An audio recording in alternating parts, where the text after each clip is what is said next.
Welcome in on this crazy Thursday, another wild day in the world of sports. Thursday, June the 25th. Today was the day in Shelby County we have had our second worst Corona day that we've had since the pandemic began. The Hall of Fame game and the NFL enshrinement ceremonies have been postponed because of worries. There was a new money stream that was found that the Grizzlies may end up getting. And my question for later in the program will be, how much is an amenity for a city worth? And then the bombshell just a little bit ago. It's not a bombshell, I guess, but it's significant news. For the first time, the U of M announced 3 student athletes and 1 athletic department staff member have tested positive for COVID-19. In standing with predetermined procedures, the student athletes and staff member have been placed in isolation, and medical staff are conducting contact tracing activities. Of course, due to privacy, names will not be released. Impacted sports will not be identified. Brett, I would have to say this. The football team came back on June the 6th, and they've been pretty much in their own little bubble. They had 0. Yesterday, for the first time, the basketball team, I think the women's team too, all of them reported they all got tests yesterday. And so one follows the logic here. This most likely is a basketball team member and staff member, because they were the ones that were tested yesterday that we know of for sure. And this is the first time that it has hit the University of Memphis campus that we know. Good afternoon. It's going to be, good afternoon, Dave. It's going to be the summer around the country of positives. Now, what we have to hope is that doesn't lead to the summer and into the early part of the fall of hospitalizations with ventilators, respirators, and deaths. We have to hope that, especially among the positives we're now getting, with that age driving down, that average age of now testing positive, with it going down, plummeting by the day, that group is able to withstand it better than elder citizens, seasoned citizens, and people that were predisposed with illnesses that it really ravaged in the month of April. I mean, there's a lot of very serious news out there. There's also this news out there in the state of New York. I mean, internationally, I mean, if it were a country, if New York were a country, it would have the 5th most deaths in the world. And it had today, Governor Cuomo, he tweeted that total hospitalizations fell to 996, dropping below 1,000 for the first time since March 18th. That is great news, and they have been ahead of most of the country, other than Seattle and New Orleans. I think they were really the third, and a lot of that was because foreigners came in, and the density is great. And I saw Governor Cuomo on with his brother, Chris Cuomo, last night, and he was pretty emphatic about how you have to keep your guard up, but that he was proud of the way his state has reacted and how they have brought it down. What were those fatalities? Because those were lower than they have been for the most part. So that is good, but you are getting hot spots in Memphis now, I hate to say it, and Tennessee is becoming a hot spot. Today, 294 more cases and 9 new deaths. How many hospitalizations? I did not see the hospitalizations. I do know yesterday when we gave you those, there's only 83 COVID patients in ICU. Well, we know there's, what is there, 400 new ICU beds just waiting to be used at on Union Avenue. And honestly, also, 2 days ago or 3 days ago, we were only using 76% of the hospitalized beds. I don't even know what the average of percentage of COVID patients were using those. So I don't think we're anywhere near danger. I'd love to see year-over-year numbers. I'd love to see, where we were this time last year in hospitalizations and in ICUs. I would assume it's up. I don't know that though, but I would assume that's up, and I would love to know where we stand. So there's a lot of foreboding news out there. There's even this from sports. You see some writing and talking about this, that this is the time to test positive. That you want these now instead of if we start a college football season or a college basketball season and you have another, if you had an outbreak then. Maybe now the immunities could build up. There have been so many things about this debunked. We talked about it last week. I think among the biggest, if not the biggest for me, is ultraviolet rays, heat, summertime, humidity would burn it out. Well, 25th of June, it's 91 degrees, whatever it is outside, and we know that hadn't worked. We know that hadn't worked in Texas, so we know it hadn't worked in other countries, and we know it hadn't worked in Arizona. We knew back in February when it was still going on like crazy in Brazil, and they were in the middle of their summer, and it was hot, that probably would still not be hitting the case. Brazil hard. Yeah. Yeah. I will tell you, yesterday there were 2,963 tests that were given out. 9.9% of those were positive. I can also tell you 2 Woloshins took that test, David and Gail, and they were negative. Well, good. That's great. That's some peace of mind for sure. It is for today. And you just wonder how long is it good for? What is the shelf life of brandishing that negative test? Well, take a look at the golfers. Take a look at Cameron Champion, who, when he first got to Connecticut, the first test he took, he was fine. Second test, he wasn't. So, yeah, I wish you could go back again tomorrow. I wish somebody would almost be a guinea pig if they could. I sure wouldn't want to take a test away from somebody, just to try to find this out. But take one every day and see, and then if you're literally take one on Monday, Tuesday negative, Wednesday negative, Thursday positive, what would Friday say? Well, you know what? Here's how I feel about it. I'm negative yesterday, and I've not been around anybody I have not been around for the last 3 months. Okay, I got Drew through the glass. I've stood fairly close to him in a little room, getting ready to go on the air. Pretty decently socially distanced, not exactly the 6 feet, but safe enough. I've walked past Margaret, a receptionist. I've walked past the wonderful voice of our production, 2 of them, Zeke and Rob Grayson. And other than that, my wife and my children and their girlfriends. And I don't plan on really being around anybody else, so I should be good. Because those people, I've already proven, since I'm negative now, they don't have it. So I should be pretty good. Are you driving or flying? Driving. So you should be.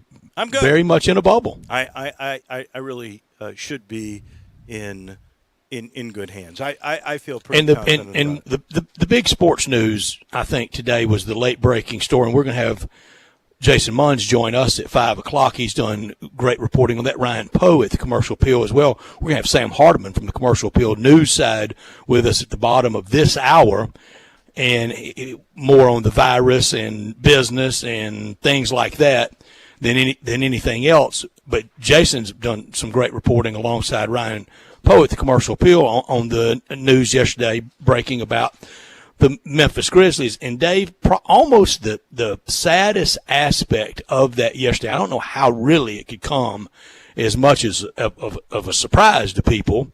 If you've been to games and you looked around and you saw the vast empty seats, I mentioned it over and over and over again this year. For as much fun as it was to go see Ja and Jaren, there was no Ja and Jaren mania whatsoever. There was LeBron mania one night, but there was just no Ja mania whatsoever. He's a great player, transcendent player, and look forward to watching him over his career in the NBA. But it was not a box office hit by any stretch this year, and through the years we've seen it. And those contractual terms that were released yesterday almost is kind of something new. There's nothing new at all about them. Been in existing terms. I think Zach McMillan even did a story at the Commercial Appeal in 2013 13, sometimes in years ago about that. My largest point, though, forever that this has loomed over Memphis, almost from day one, almost from, for sure, year 2 or 3 or 4 at FedEx Forum, and certainly into when Brian Davis and Christian Laettner and that ill-fated, them almost buying the team, to it going up for sale, to it being Robert Parra, the hanging over of us of the Grizzlies are going to move. As much as we tried to debunk that, it would be too expensive. Not even that billionaire could do it. The contractual terms are as secure as you can be, especially until you get into more and more of the out years, that we are getting more and more into the out years. Everybody always was fearful of it, and now it's front burner. Grizzlies are going to move. Well, here's 2 things on that. First, one thing we did not discuss yesterday is that when Robert Parra lost the one of the minority owners, the guy from Los Angeles, who was also trying to buy another team, and they got sideways, he made a deal with the local group here that invested more money with him, that there was a rider put into their deal that if he tried to move the team, they had the right of first refusal to buy the team, not at necessarily the current rate, but at the rate that Robert Parra had invested in the team. So we know, what did he put in? He whatever percentage he had of an original $350 million, say he's invested more in losses there, maybe it's $500 million. It's not the $2 billion that the franchise would be worth. So if he tried to move it, the locals could save it. That's one. 2, today, and I'll give the Daily Memphian and Jeff Calkins credit because they're the ones that came up with this story. There is a surplus, believe it or not, from the bonds that were used to pay for the stadium, for FedEx Forum. And this is actually a surprise because there were some people who thought it would be a bad investment. But those that invested the bonds wisely, the interest off those bonds have generated $29 million. Those funds could be used, at least in part, to pay that money that would be demanded if they, in 30 days after the season ends, try to use that clause to get more funds from the city. So there is a $29 million relief fund that no one knew about when the story first broke yesterday. And I think it is really important to note that not even at market value, but that the locals have the option of buying that at whatever Parra has invested in the club, and they got the right of first refusal. So it's in my mind, it's not going anywhere that fast. I don't think it's going anywhere that fast either. I'm even dubious if it's going anywhere at all.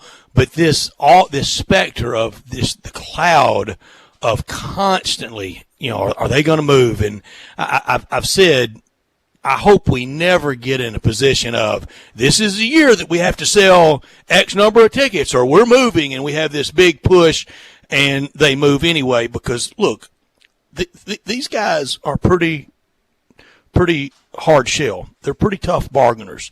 Stan Kroenke walked out on his hometown of 60 years and didn't blink. Yeah, you hope that Robert Parra is not the same kind of guy. I have no idea why Kroenke left. I guess he wanted to be in the lights of Hollywood is all I can imagine. And wanted more money. And that was part of it. Well, how much more money did Stan Kroenke really need? He wanted more. Yeah. There's a difference between need and want. So we've already talked about and we'll get to the numbers all told in the States and the world on the dashboard. But we've talked about what's happened here so far. We've talked a little bit about this money and the clause for the Grizzlies moving on. One other story today, and I know this was really disappointing, and I am sure it broke the heart of our friend Bo Marchand. But the Hall of Fame game with Pittsburgh and with Dallas has been postponed. The enshrinement, the first person I thought about was Isaac Bruce, and I'm thinking, oh, my goodness, that's not going to happen this year either. He's been waiting Two ceremonies next year to get in, and he's not getting in this year. And it was to me that was a very disappointing story. Certainly an understandable story, but we're still trying to figure out. There are new guidelines for those that would have a game in the Liberty Bowl. We'll go over those a little bit later, but it's pretty clear if I do my math the way they're talking about and all the liability waivers that you're going to sign and language on the ticket and everything else. I can't imagine if you have 6 feet of spacing, social distancing, right? 6 feet either side. So that's rows and next to you. So you might have a family of 4 together, but then there's got to be 6 feet on either side. That would at least be 2 rows in front of you, 2 rows behind you. I don't see, Brett, how you could get more than 12,000 people in that stadium if you're going to have 6 feet of social distancing all the way around. Really tough to make it work budgetary wise with that.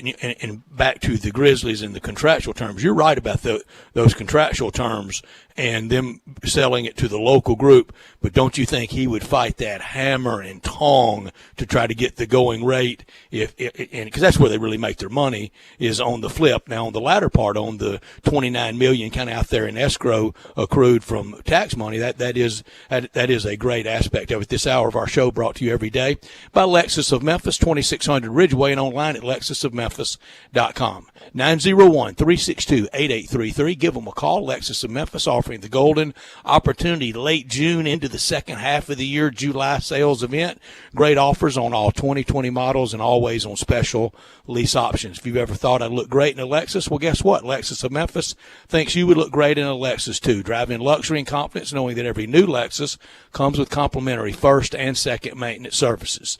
Stop by today at Lexus of Memphis at 2600 Ridgeway and put yourself in the driver's seat of an all-new 2020 flagship LS 500, and you'll be looking and driving in style. Lexus of Memphis, the highest standards in the industry. When you purchase a Lexus, you get top-of-the-line engineering and design, and that makes for the luxury driving experience.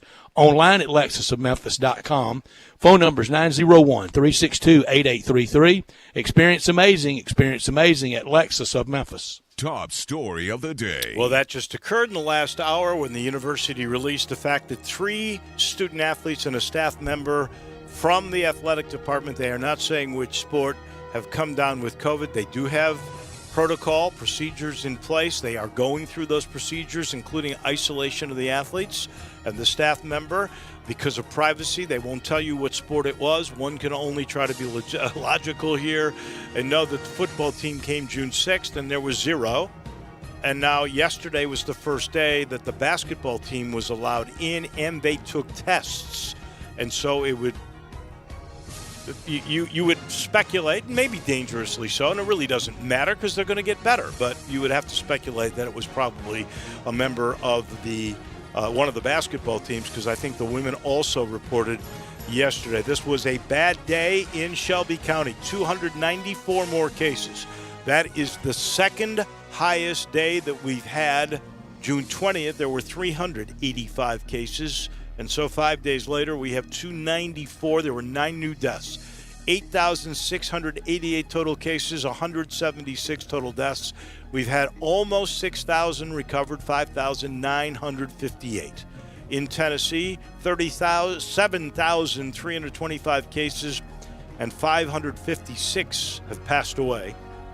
In Mississippi, 23,424 cases, and they've had a spike there in fatalities. Now they're over 1,011. So for a little bit, they were actually holding fort and keeping fatalities down. Now they're almost double the state of Tennessee. They were that way for a while, and it was actually they had done a good job, but they've gone backwards in the last couple of days. And in Arkansas, 17,375 cases, 240 fatalities. In the United States, we are approaching 2.5 million cases, 2,480,000. We've had 124,522 deaths. We've had over 1 million recoveries and now 30 million tests. And in the world, we are approaching 9.7 million. We have had 487,000 who have passed away, so we're getting close to that 500,000 mark. We've had, though, in good form here, 5 million recoveries. Those are your numbers for the day. Your top story? May I ask a question first? Sure. Do I have time? Yeah. Dave, why do I'm sincerely asking this? Why do you think the recovery rate is not heralded as much? I don't know. I guess it's because we still see what's in front of us with the cases that are there. And I guess when you look and you see, okay, we've had so far, what did I say, 30 million tests? So we've only tested 10% of the population. So maybe there are really a lot more that have recovered. We just don't have the numbers. I think we do know the cases. Or the fatalities. We know the severe cases because if you're a severe case, you're going to get tested or you're going to the hospital. It's the others that are asymptomatic that we don't know about. There's probably a lot more recoveries than that, honestly. And this is a little apples to orange comparison because there's no vaccine for this, but the number of tests, I wonder how many people annually get the flu shot. I would say a pretty decent percent of the population has over the years. I do. I think we've done a good job of at least making it accessible to everybody. There are a huge percentage, and I found this out personally when I recommended strongly to Kevin Kane, because I really care about Kevin Kane. I said, man, you got to get your flu shot. Are you kidding me? What are you, crazy? And there were several anti-vaxxers that just attacked me on the First Bank text line. And, you know, we've had prominent people, smart people. I get it every like year. Novak Djokovic is an anti-vaxxer, even though I he get may the change flu his stance now that he's got COVID. I get the flu shot every year. Guess what? I've never had the flu. I get a pneumonia shot about every 5 years. Guess what? I've never had pneumonia. And I got several years ago a shingle shot, and Smart. it hurt, and it was expensive. Yep. And guess what? I've never had the shingles. You don't so want we'll them see. either. My top story. You don't want shingles. I sure let me don't. Tell you. My mother had them, and a good friend of mine had them. Good friend of mine, Tony La Russa, had them. Remember, in his face and around his eye. Yeah. And almost lost an eye. My top story: the first football game of every season. It's in Canton, the birthplace of professional football, the Hall of Fame game, and it becomes the first football game really canceled. I know we had the spring game canceled, every spring game canceled, or a lot of spring games, but this is the first big one kind of for the new calendar, and it was canceled 6 weeks out. So I think that will be about the demarcation of a decision for the poobahs of college football on if it'll be an on-time start. College football is supposed to be played September 2nd, 3rd, 4th, 5th, 6th, and 7th. A few games August 29th. I'm holding out no hope for that. So we will get a decision, I think, on college football July 22nd, 23rd, 24th. 6 weeks something out. like that. Yeah, no, I think about that's 6 right. weeks out should be D-Day. And you said something I think pertinent. You mentioned these are the times when we should have these setbacks in these cases, so we get a sense of where we are. I did. And some others wrote that. I just repeated what I read. And I'll say this: if you go back to the beginnings of the European League, it was the German league that started, right? I believe they had several COVID cases to begin with, and then it all settled down. And maybe that is exactly what will happen in this country. I hope that is the case. Not top story of the day. That is sad news. Legendary football coach and administrator John Clayton passed away today at the age of 86. He was the coach at Bartlett in the 50s. Frazier, he won 6 straight divisional titles in football in the late 50s and early 60s at Frazier High School. He went on to win at Raleigh, Egypt. He ended up with 378 wins. That's 8th in Shelby County with a 71% winning percentage. He was also an assistant principal, a principal, and a headmaster at either Rossville, Germantown, and Houston High School. So this gentleman, John Clayton, had a hand in the raising of a lot of youth in Shelby County, in the suburbs, in the city itself. Football coach, principal, headmaster, he did it all. And what a life he lived, passing away today at the age of 86. My not top story of the day, Kentucky Derby, they're making plans for a crowd at the Run for the Roses. Everything right now on the plan front is basically when you would ask your mom about something and she would say, I'll think about it, which was really a nice no. It was a very slim chance of it ever turning into a yes. Right now, everybody around sports is kind of thinking about it. Anything 2 weeks away, 2 weeks, that's kind of the new time standard in the United States, isn't it? Anything 2 weeks, more than 2 weeks out, it's up for grabs. It's in fluid. Lightly shaded pencil. That's called fluid. 2 weeks out, it's fluid. Yeah, speaking of crowds, I did not realize this, but, Nashville, the Sounds were really proactive, and they got a nice new stadium, so they went after trying to get these taxi squads, and the Memphis Redbirds are going to send people to train in Nashville. I did not realize this when I saw all that story. They are planning to have 25% capacity of that new ballpark. So you're talking about $10 tickets is what I read, and 25% capacity. They may draw from a far and wide for people that feel good enough about going out and want to see baseball, because they won't be able to watch it in the big league ballparks. They'll be able to watch it in Nashville. How about that? And those are your top and your not top stories. We got a busy show. Brett mentioned we've got Sam Hardiman from the Commercial Appeal. He is next on Elliot Perry at 4 Inside Hoop City. Tim Doolin will join us on baseball. Jason Munns and all the craziness that's happening with the Tigers and college athletics and everything else. And, of course, 5:50. It'll be crunch time. We are underway here on this Thursday on Sports Time on Sports 56. Sports 56 mornings with Peter Edmiston and CJ Hertz. Weekdays from 7 to 10. Only on Sports 56, 96.1 and 87.7 FM. O'Reilly. This is Derek's O'Reilly Auto Parts story. After the third time jump-starting my car, I finally realized my battery was dying. So I stopped by O'Reilly to have it checked. They tested it right there in the parking lot. It was bad, real bad. But they helped me find the right battery for my car and even installed it for free. Now my car starts like new. O'Reilly Auto Parts. First Bank is here to help you, whether you're a business looking for a loan to expand or refinance an existing one, a homeowner looking for a mortgage or home equity line, a consumer wanting to finance your dream car, or wanting a competitive rate on your CD deposits. Let First Bank try to handle your banking needs. Stop into one of First Bank's 3 local branches today. 6482 Poplar Avenue, just east of International Paper, 8398 Highway 64 across from Wolf Chase, and 6280 Highway 64 in Oakland. Or check them out online at firstbankonline.com.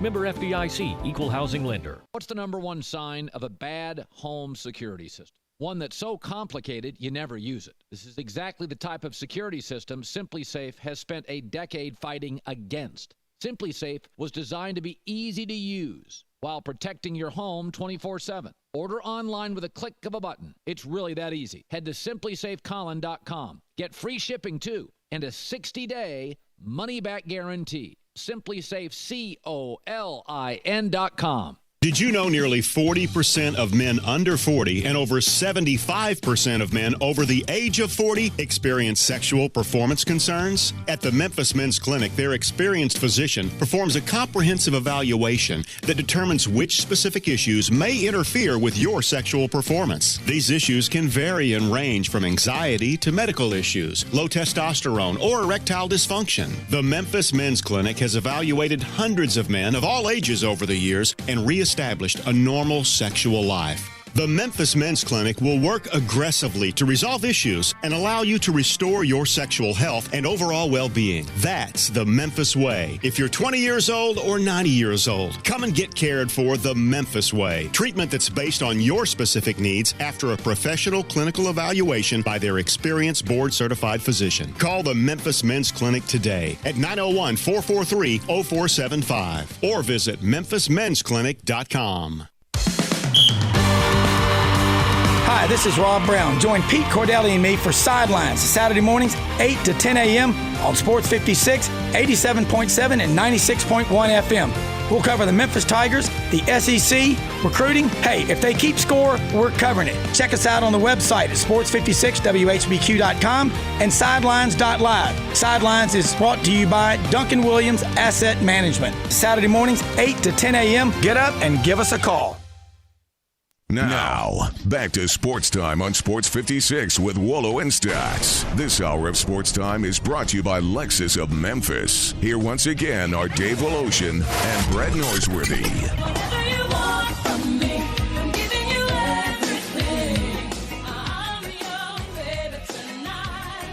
Welcome back into the Family Leisure Studios. I got to tell you, I was listening to a network morning show this morning, and they were saying the two hottest pandemic items, and I've been bragging about golf for a while, but the two hottest pandemic items are bicycles, because you can social distance and ride. We got the Great Green Line and the river crossing and everything else. We are a really good bike city, no doubt about that. The other is above ground pools, and they are selling them like hotcakes at Family Leisure. That is the truth. They are making it so easy. You can get those 24-foot pools for only $19.99. Complete pool packages actually start at $1,600. If you want the spas, four-person spas, $19.99. The big swim spas, they start at under $10,000. High-quality swing sets. If you want to make your backyard a staycation with pools and swings, you got to go to Family Leisure. How about these swing sets, discounted, high quality, from $34.99 down to $21.99. They have a thing called contactless purchasing. That is, you go, make an appointment, a salesperson will come out, they will escort you through the store with wonderful social distancing, safe as could be. They're going to wear masks. And you then make your order. If you don't even want to go in, they'll bring you out a catalog, honestly. And then they'll either bring it to you curbside or deliver it to your home. They make it so easy. They know you're not going anywhere this summer, so make your vacation your backyard. Staycation, I call it, with Family Leisure. It is a real pleasure to bring in from the Commercial Appeal reporter Sam Hardiman, and this is the first time we've been able to talk with Sam. So welcome in. We appreciate your taking out some time today and giving it to us. And give me your sense, after you've watched all of this with business and with politics, where you think we are. There was talk about going back to phase one. I'm pretty sure that's not going to happen. With all these cases today, are we settled in phase two, or is there fear of reverting? Well, first of all, thank you for having me. I appreciate the invitation. And to answer your question really shortly, we are not going to go back. Shelby County is not going to go back to phase one anytime soon. We are kind of in what is the amended phase two. There have been a lot of regulatory changes with phase two. Movie theaters are now going to be allowed to open. Capacity has been expanded at some restaurants. And we're going to be here until Memphis and Shelby County, to be blunt about it, figure it out, or we overwhelm our hospital capacity. It's one of those two things. Either Memphis and Shelby County get better at being out in public and social distancing and not having as much transmission of the virus, or Memphis and Shelby County's hospital capacity at some point, which is not close to now, gets overwhelmed, and then we really start to see stricter measures happen. But we're not. Sam, you lay it out in pretty. You lay it out in pretty stark. You lay it out in pretty stark terms, and I think the reluctance. You correct me if you differ. I think the reluctance of going back to phase one is that would be the crusher for so many businesses. But the reluctance, it's a pipe dream of moving into phase three. We're more likely to have that hospital surge than we are to go to phase three. Maybe right now. I would say that the hospital surge seems more likely than phase three. But like I said, some of the regulations that were in phase three are now in phase one. Movie theaters weren't supposed to open until phase three. Now they're being allowed to open. And it could be an economic crusher to go back to phase one, but it would be more of an economic harm to go back to a safer at home order. And I think that the point being here is that, for example, Manoj Jain, who advises the city of Memphis on this, is on the joint task force. He said to me on Monday, I don't think it's going to matter if we go back to phase one if people don't comply. So what public officials are asking the public to do is wear a mask, hand wash, and just think a little more clearly about what you're doing when you go out, and maybe don't congregate in large groups of people.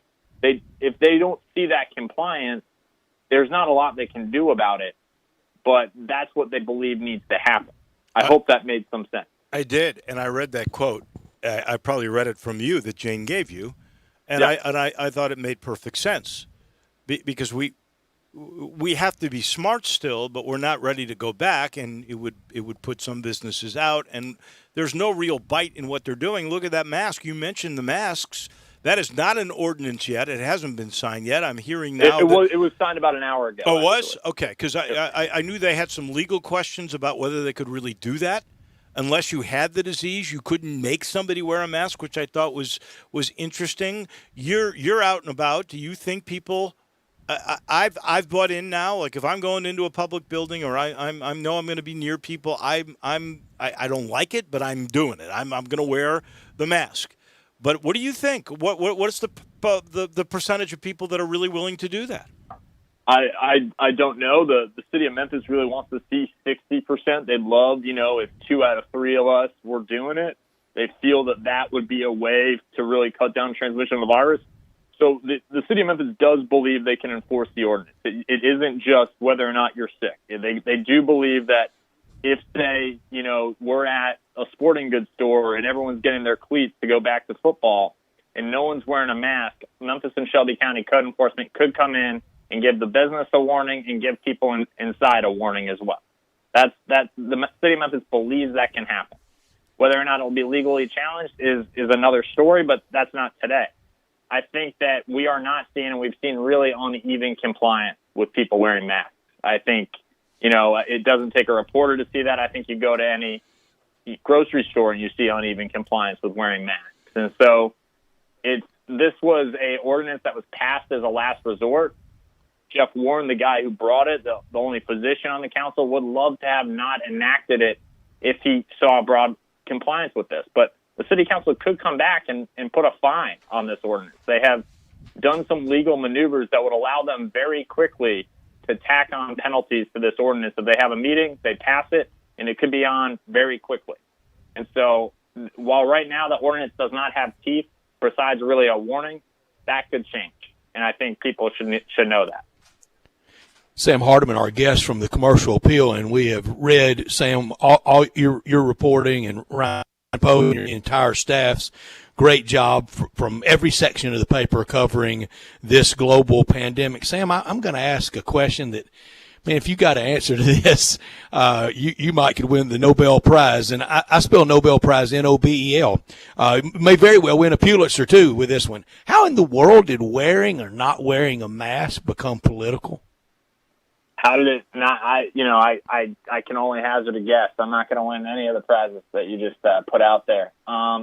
I think it has kind of boiled down from the executive branch of the United States, and I think that I'm a political reporter. I'm not here to pass any judgment. This is not. I hope all your listeners don't infer any of that, but I think the president's unwillingness to wear a mask, the statements he's made about wearing a mask, kind of ignited this as a political issue. And then since then, given our 24-hour news cycle, the instantaneousness of all the events around the world, it's just kind of boiled over and spun out into a political issue. And I think that, I agree. To me, that's what I've seen.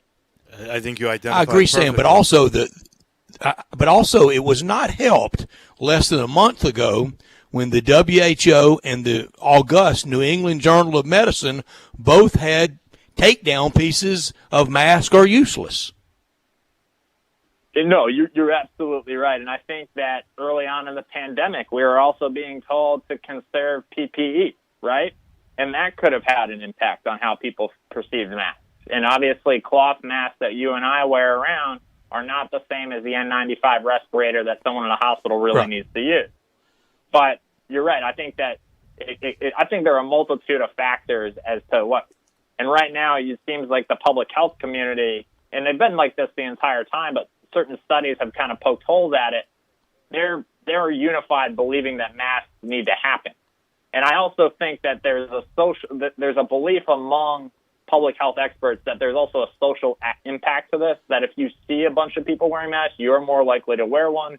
You're more likely maybe to proceed with more cautious social distancing behavior, and it sort of spills out into behaviors that protect you and people around you from potentially getting close to people and getting the virus. I think that's spot on. I will say from my own experience, my wife and I took a trip to East Tennessee to visit her daughter, and I went to fill up a couple of times, and in the convenience stores along the way, east of Nashville, before you got to Knoxville, two different places, no one in the place was wearing a mask, and I felt like out of place by wearing one, and so I think you're right. There is a social stigma that comes to it, but I'll go back to the aforementioned Dr. Jane, who's been on the show several times.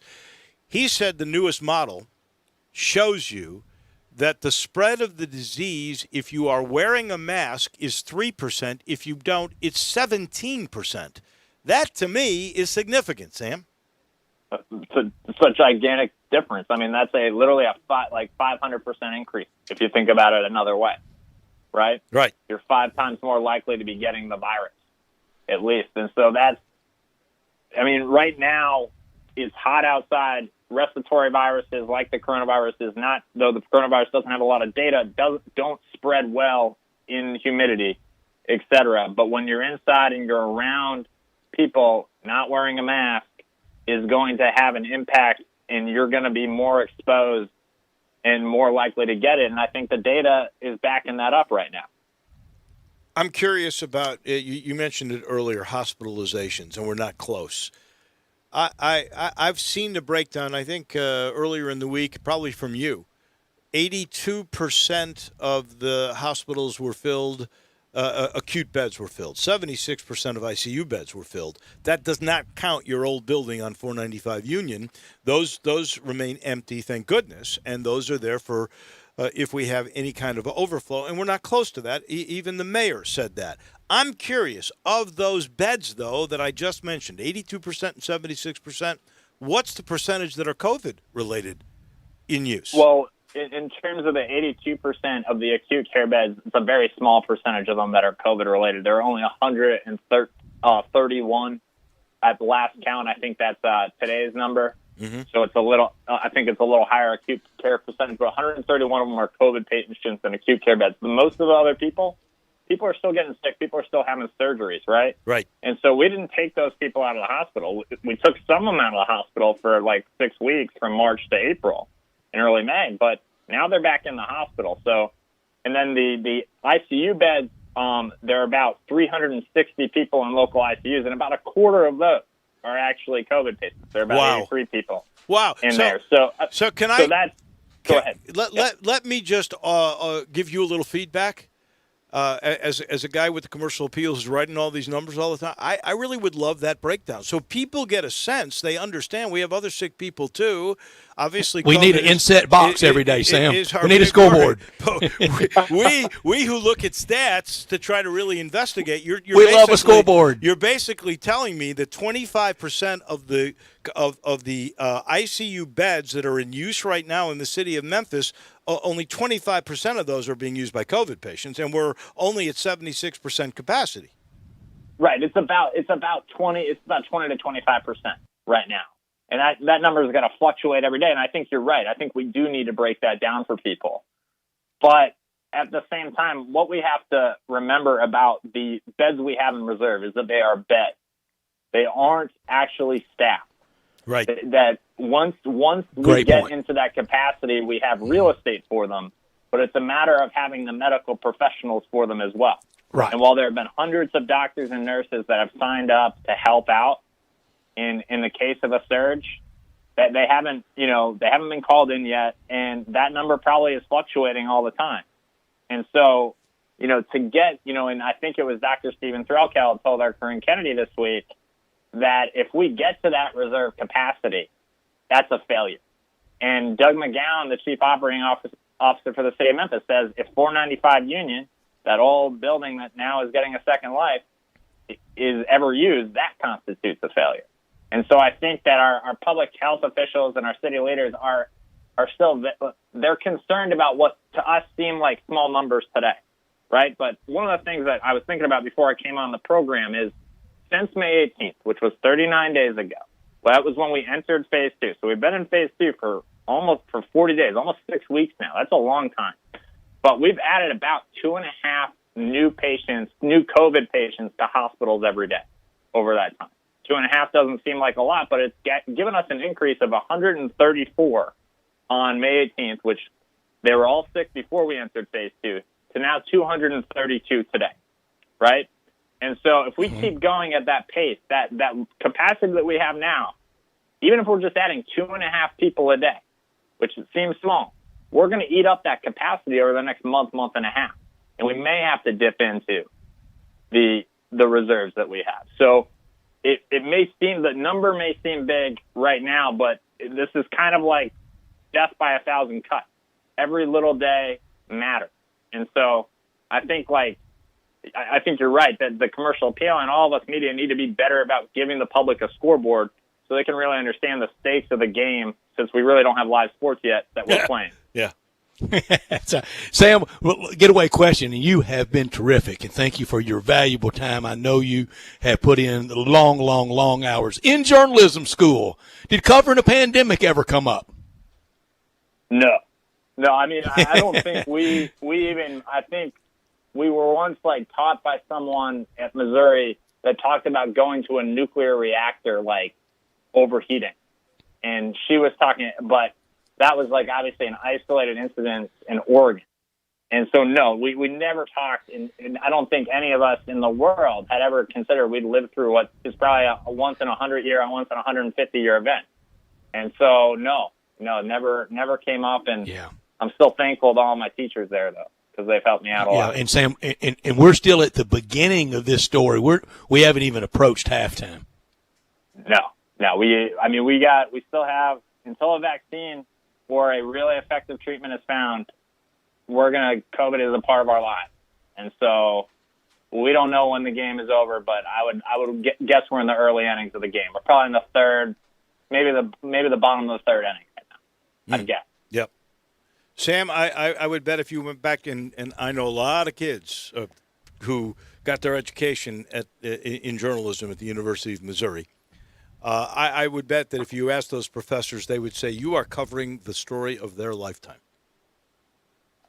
I would wager you're right. I think that, it's not only a story of our lifetime. I think, it's changing our world and it's changing our country, and it's so surreal, and forgive me for not having the words, but I think that it's been eye-opening, not just for journalists, but for everyone. And I hope that in the long run, I hope that the effects of that, given all the life we've lost, are positive. Because we've had 176 people here in Shelby County lose their lives, and that's all, one is too many. And so hopefully, we learn a lot from the loss we've had and the infections that we've had.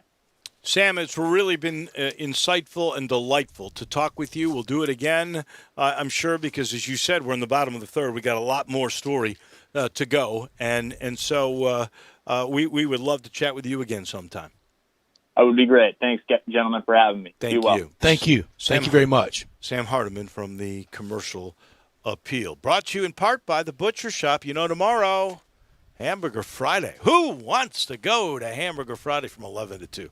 This is where they grind up the steaks in the morning, and by 11 o'clock, they're putting it on the grill, and they're serving it however you like it. If you want it rare, they'll do that for you. You want it well done or medium rare, you just tell them, and they will know. Then they'll put a little cheese on there if you want to. Put it on the bun. You can make all the fixings yourself.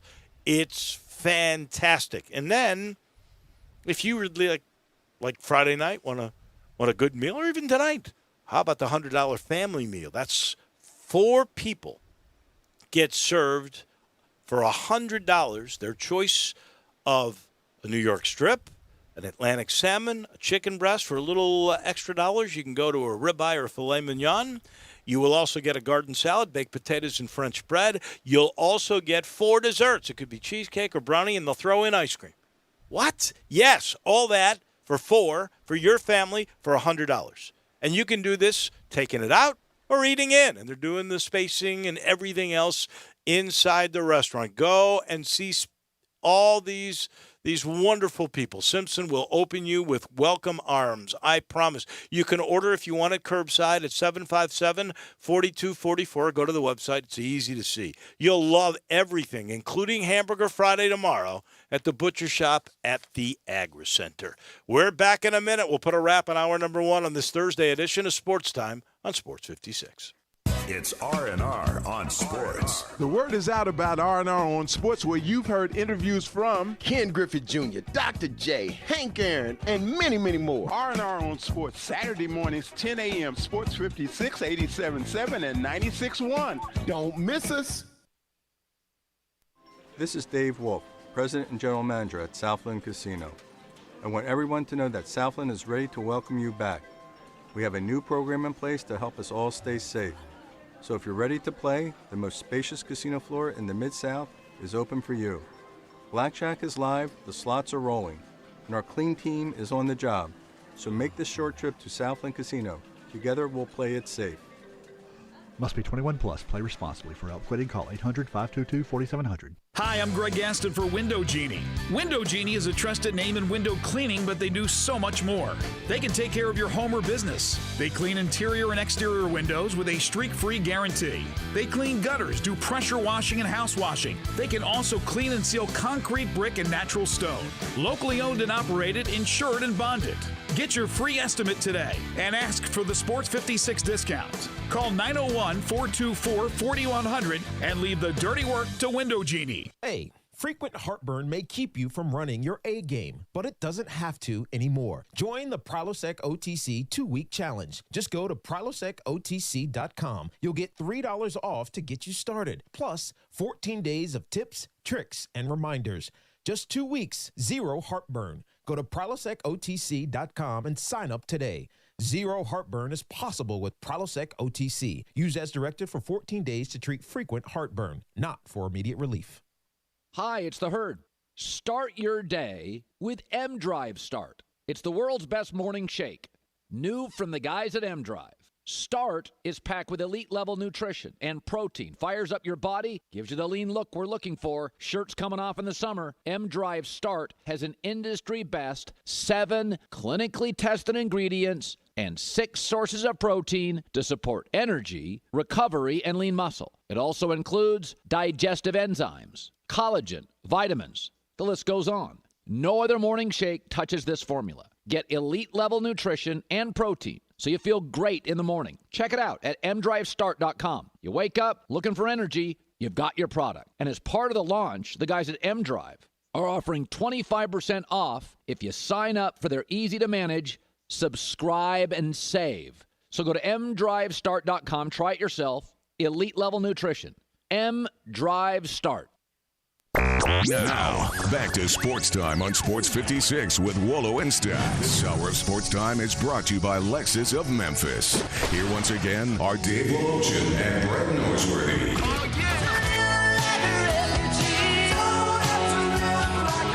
Sam Hardiman from the Commercial Appeal was just terrific. If you didn't catch all of it or you'd like to listen to it again, you can at sports56whbq.com, and you can hear all the shows all day, every day. They're all there for you. You don't have to sit and listen by the radio all day. We would like for you to, but if you can't all day, you have the opportunity to go to the website and listen to the podcast of any and all guests, and Sam was terrific. Jason's Deli, they're terrific. Over 200 employees in the Memphis area stores. Those locations, Ridgeway Road, Poplar and Highland, Olive Branch and Cordova, and all those employees like to say it's wholesome food forever. It's a family thing, and they are a family at Jason's Deli, and you're a part of the family, and they appreciate you during these times. And if you go in any of those locations, of course, it is all very safe. Everybody with masks, with gloves, even door people where you don't have to touch the door handle. They're there to greet you at the door and welcome you to all the locations, and they're ready for us to return back to normal and you can have some normality with all that great food, stop by. Now, you can't enjoy the salad bar like you used to. Still all the great items on over 30 items, but they'll make it for you. You just go through and tell them exactly how you want it loaded up, and they'll take care of it. Still catering anytime, anywhere for offices that may not want people going out at lunch and being around people in the restaurants, all the social distancing, all the salads, the Mesa chicken salad, the chicken club salad, the Big Chef salad, and my favorite, the taco salad, all still very much available for you. All the meats, breads, cheeses, spreads. They've got it at Jason's Deli for you. The soups, not just seasonal. You don't have to just have the great chili or the broccoli and cheese or the chicken noodle soup in the winter months. They got the air conditioner on at Jason's Deli. You can go in and enjoy all those soups there, and you still can wrap it up with the ice cream at Jason's Deli. Check them out online as well at jasonsdeli.com. We still get the ice cream, right? They just have to make it for us? Is that, yeah. Is that what's going on? We got to be careful, though. Yeah. Got gloves over machine. No question. Even for known poachers. Well, now I'm sort of out of business. I hate to say it, but that's the way life goes. They'll allow it. You got pull there. You know the right people, Dave. We got a text on the First Bank text line. I'm wondering, texter says, if the season ticket holders at the Liberty Bowl would sit together in groups. That would be a big difference in seating. I would think, for example, there's 3 of us, and we would sit side by side and then 6 feet apart from the other season ticket holders. Good plan. I really don't know. I mean, if you're a family that is together, that's one thing. But if you are guys that have always had season tickets near each other, but you don't live together anymore, I think you'd have to have the 6 feet spacing, wouldn't you? I mean, that makes sense to me. It's not just because you've always sat together. It's do you live together? And let me just give you some of the new Liberty Bowl regulations that they're going to have. For anybody that has a game there, you have to sign new liability language in your contract. So the University of Memphis cannot sue the city if anything happens. Same thing, there will be waiver language on the ticket. You will get the 6 feet spacing, and I'm telling you, that's in front of you, behind you, and to either side. Food concessions will be closed. There will be temperature checks for employees. They're working on maybe even having masks for those. And I think it was Dr. Jane who also mentioned to the health department, if you go to a game, he would encourage people clap instead of cheer, because clapping won't spread it like like orally cheering. You can actually that's just where we are for 2020 football if we're going to have it. And I don't think this is a spoiler alert. There's not going to be any tailgating anywhere in the country this year. I agree. In fact, I would think, and I did not see this in the regulations, but let's just say they hold it to 15,000 because they figure out a way to do that. You're going to get a reservation when you can go in, so that you don't have lines where people are next to one another. So if it's a 7:00 game, you might have a 5:00 entrance where you're required to come in at that particular time. I mean, I'm speculating when I say that. I have not heard from anybody on that, but that's the way I think this thing could end up working. And we've got an hour in the books. Hour number 2 with Elliot Perry right around the corner. EP is next.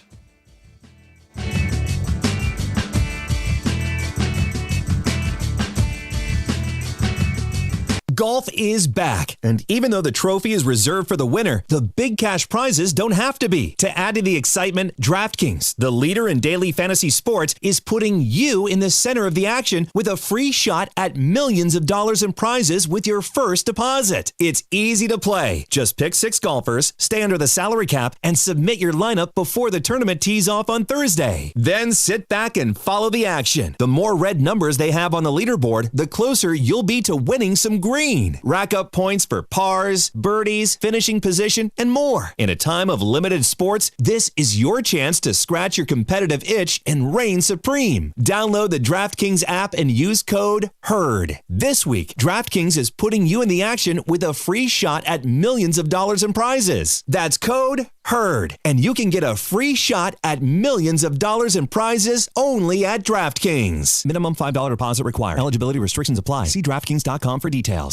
I Buy Houses, 901-406-1101. That's 901-406-1101. I Buy Houses. I Buy Houses will buy a house in any area, in any condition, and yes, it's guaranteed to close in 5 days. If you need to sell your home quickly, call 901-406-1101. If you've been through a divorce, if you lost your job, if you're tired of renters, I Buy Houses can get you your money quickly. I Buy Houses will buy your home in Shelby County, DeSoto County, Memphis, Bartlett, South Haven, Horn Lake, Olive Branch, anywhere and everywhere in between in any condition. And yes, they're open 24 hours a day, 7 days a week. I Buy Houses, 901-406-1101. That's 901-406-1101. Grab that pen, 901-406-1101. I Buy Houses. You'll see the dedication in every single step. You'll see it in the smiles, when smiles are hard to get. You'll see it in the little things that add up to success.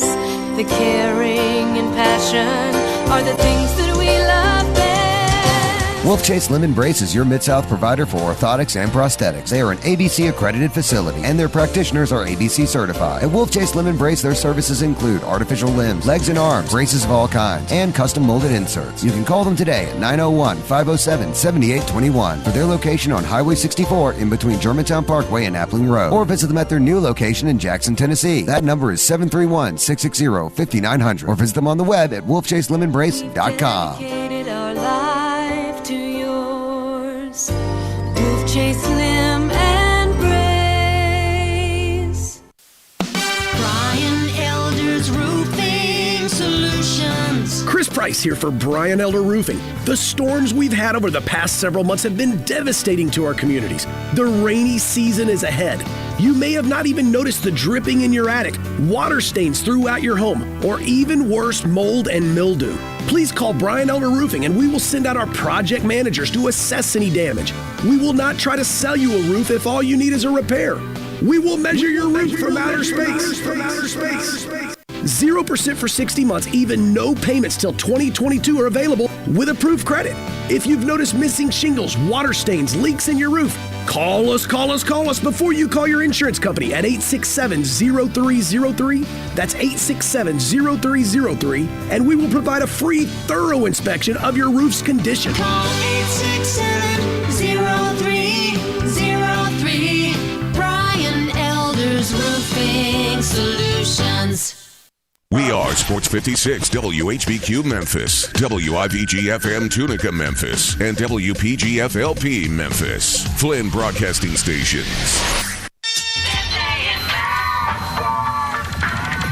It's time to go inside Hoop City with Grizzlies radio analyst Elliot Perry. Inside Hoop City is sponsored by Campbell Clinic. Each Thursday, the former Tiger great and 10-year NBA player joins Sportstime with Wallow and Stats to talk Tigers and Grizzlies and all things Hoop City. Now, here's Elliot Perry with Wallow and Stats. I like slam dunks, taking it to the hoop. My favorite play is the alley-oop. I like the pick and roll. I like the give and go. 'Cause it's basketball. Mr. Curtis Blow.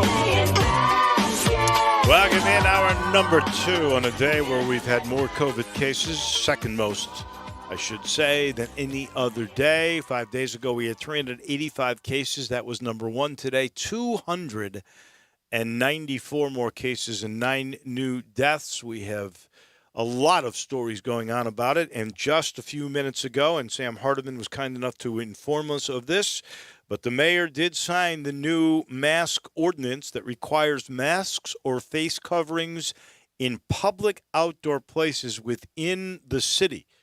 So this ordinance, I quickly looked at it, Brett.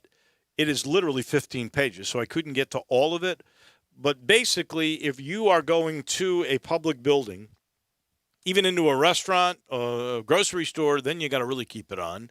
I think you can go into a restaurant, and once you start eating, you can take the mask off. But basically, if you're interacting with people, they're recommending, or they're basically saying that you should have a mask on in terms of the way that this will be enforced. So would that just be walking from your car to your workplace or to a restaurant? Yeah, I think so.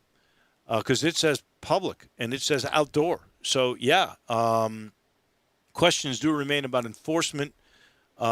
Strickland and Chief Operating Officer Doug McGowan have said Memphis police will likely not be involved in enforcement, with that being a role really of city code enforcement. Those officers could play a role in all of that. So, but would that include being out in your yard? But no, I don't think it would because it said public. That's okay, public. I'm sorry. It's dumb that, question. Your private residence, and also it still says if you are living with someone, then what about walking in your neighborhood?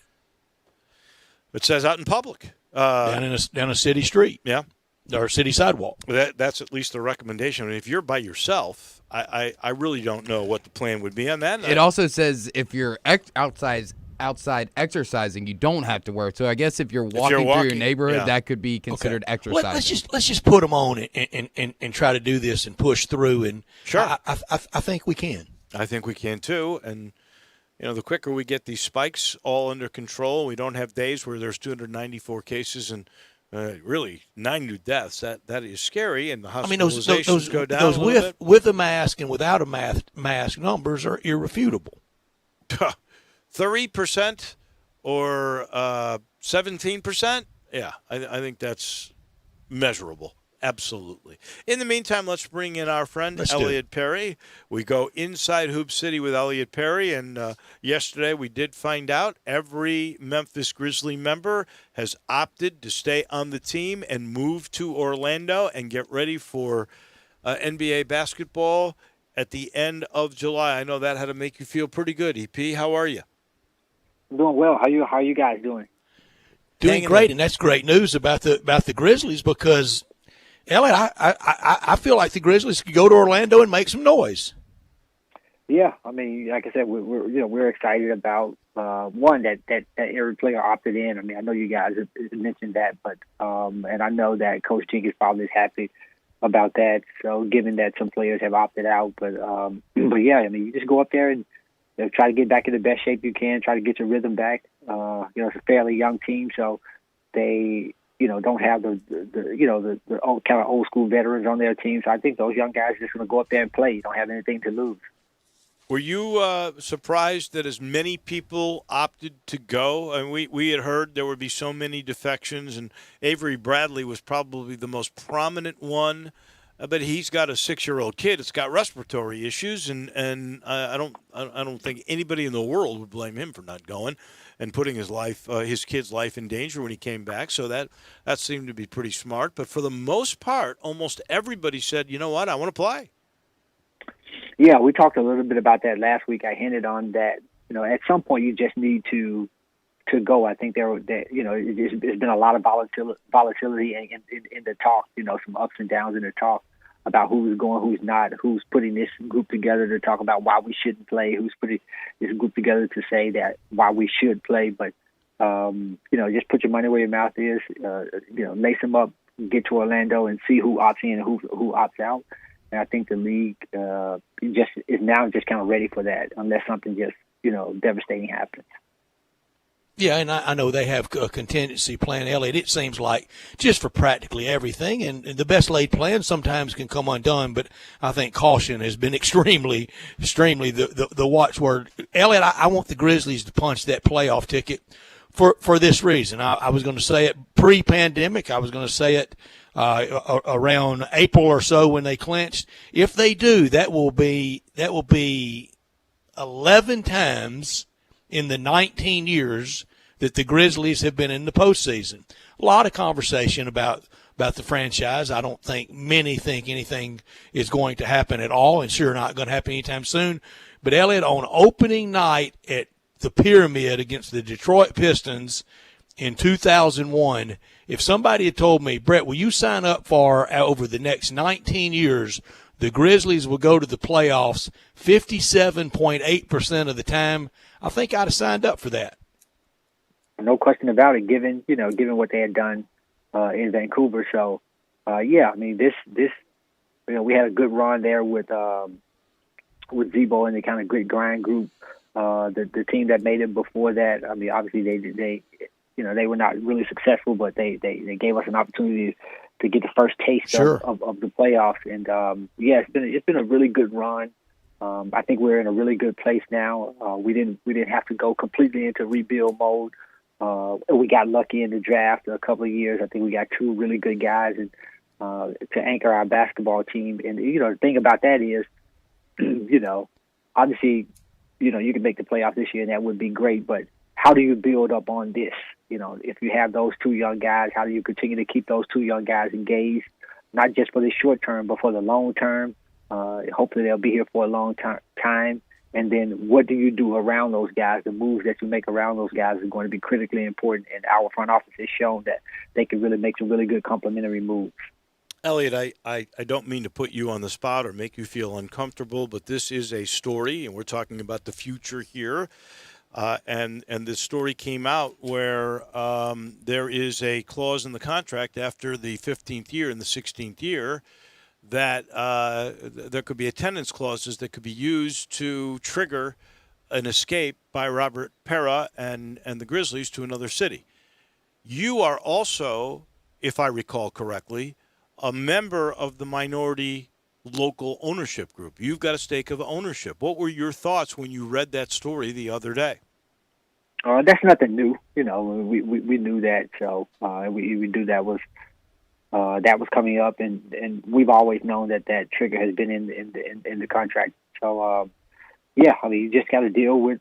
I think you just have to deal with it. The business side of it, I don't get into too much of the business side of it, but yeah, I don't foresee any problem going forward. There's also another clause in there that the local owners, I don't know if it's all of them and you included or just a select few, but when Robert was buying out his partner from Los Angeles, I think it's Steve Kaplan was his name, that they put in language where the local ownership group had the right to match whatever Robert Pera has invested in the team at that time where this clause would go into effect. Are you aware of any of that language? Yeah, I am. Yeah, so. Would you be in that group? Yeah. That's just a local ownership group. And so, yeah, I'm aware of that language. I won't get too deep into it because I don't know all the nuances of it, but on the surface, I do know about that clause. So have you guys talked at all about that, or is this just... No, absolutely not. Yeah. I don't think it's gotten down to any of that. At least I'm not aware of that it's gotten down to any of that. I think, in my opinion, I think the team is primed to go forward. I think everybody is positioning themselves to go forward and the team to be here. I think the moves that we're making, and right now I think everybody's just focused on the playoffs. Yeah, I think really poised for a next great chapter that will be the best chapter yet, Elliot. Yeah, it could be. Again, you still have to execute. I've seen it happen both ways. Those other guys want to win too, don't they? Well, I've seen it happen both ways. I've seen it happen on player front and on team front. A player comes into the league and get off to a really blazing start. You think, man, this guy's the next coming of Michael Jordan or one of the great players, and over time, his career just kind of levels out, and then he just becomes just a really good player, but mostly an average player or above average player. And then I've seen it where teams get off to a really good start. You think, man, this young team is going to be on fire. They're going to be ready for the next 5 years or so. That they'll be pushing for a top playoff spot in the Western or the Eastern Conference. And over time, whether the superstars get unhappy. Whether they make bad moves, whether they hire the wrong coach, whether they hire the wrong front office. There's just a lot of things that work, in tandem with the team in order for them to reach the top. And so my hope is that we can continue to build on the momentum that we have, because there are a lot of young teams, frankly, in the Western Conference behind us that are, really good too. I like what Dallas is doing. On the way. About New Orleans. Yeah, we know about New Phoenix. Orleans and what they're doing. Phoenix is building a good crew if they can keep their guys together. And so, there's still some teams. Portland, if they can keep their backcourt together, they're going to always be right there in the mix. We never can count San Antonio out. And so Sacramento is another young team that's right there on the rise. And so, yeah, we just have to continue to keep our eyes focused on what we're doing. Elliot, you really just described through the years teams that Memphis often compared to market size and other factors of the frustrating aspect of kind of having young teams and never getting anything out of it. How many times has Minnesota been through it? How many times has Charlotte been through it? Yeah. And how many times has New Orleans been through it, Elliot? Yeah, I mean, you mentioned Minnesota. I mean, we thought that, they were really poised when they had, Karl Anthony Towns and Wiggins, that young crew. They were really poised to really do something special. But again, it just didn't work out for them. And so, yeah, I mean, I agree with you. I mean, you just have to continue to stay focused. I think I always think make the right moves. Put in the right people around your young guys who you're building around. And then the other part of it is really being patient and then keeping those guys engaged. Making sure as you sign free agents, making sure as you make your draft picks that you have those guys, not that you'll do what they say, but that you have those guys at the table, helping you sort of think about those decisions. Because anytime players think that they're involved in something bigger, they're more amped to stay. It just shows you how hard it really is to win championships, because it seems, particularly in the NBA, that you get super teams, and those super teams gobble up so many of those championships. I often wonder, let's go back a few years to Rudy Tomjanovich and the Houston Rockets. They won a couple of titles when Michael Jordan retired and then came back, and they stopped winning them. There are many examples of really good teams that just couldn't get past the super teams of their era. Yeah, I think sometimes you can get trapped in. I mean, you look at all the teams in the Eastern Conference that got really trapped in. When Jordan was doing his thing. I mean, Patrick Ewing never won one. Reggie Miller. They had some really good teams in Indiana. Right. That ultimately could have won it. Obviously Orlando. But obviously Shaq left, so that was something new. And then also in the Western Conference, Phoenix made it to the playoffs that one year. Then the next year when Jordan retired, we had Phoenix. I mean, we had Houston up 3-1, and we ended up losing that. They went on to win back-to-back titles. Karl Malone and John Stockton, went to the championship back-to-back, but just couldn't get past Jordan. That's right. Yeah, definitely. You can get trapped in an era where you just can't get past that. Those super teams sometimes. Yeah, Utah. I mean, with Mailman and John Stockton, they got trapped, and right now that trapped team a little bit. I don't know if it's the best example of it, but a trapped team right now could be somebody like Portland with that backcourt and some real good pieces, and it doesn't feel like they're going to break through, Elliot. Yeah, I think it's going to be hard for them to break through, particularly when some of these younger teams are starting to get better, starting to get their confidence, and really can match, their talent, even though they have probably one of the second best backcourt or first best backcourt in the league. But I mean, I think teams that really got probably trapped in this is somebody like OKC, when they had Durant and Westbrook that really couldn't get past Golden State. And then on the Eastern side, all those teams got trapped behind LeBron, and he just kind of, owned the East. So I think that's a really good example when I talk about OKC, because I think that's a team that had enough talent to win it.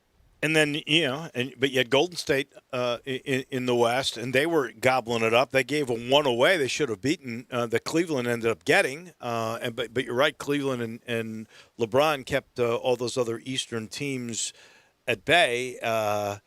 You have to get forward. Well, look, you got to be like Toronto. You got to get the right superstar to go with everybody else. And they, not only did they get Kawhi, but they got Gasol, who helped them out later in the year. And then you've got to have injuries of other teams that help you out along the way. Hang on for dear life. Yeah.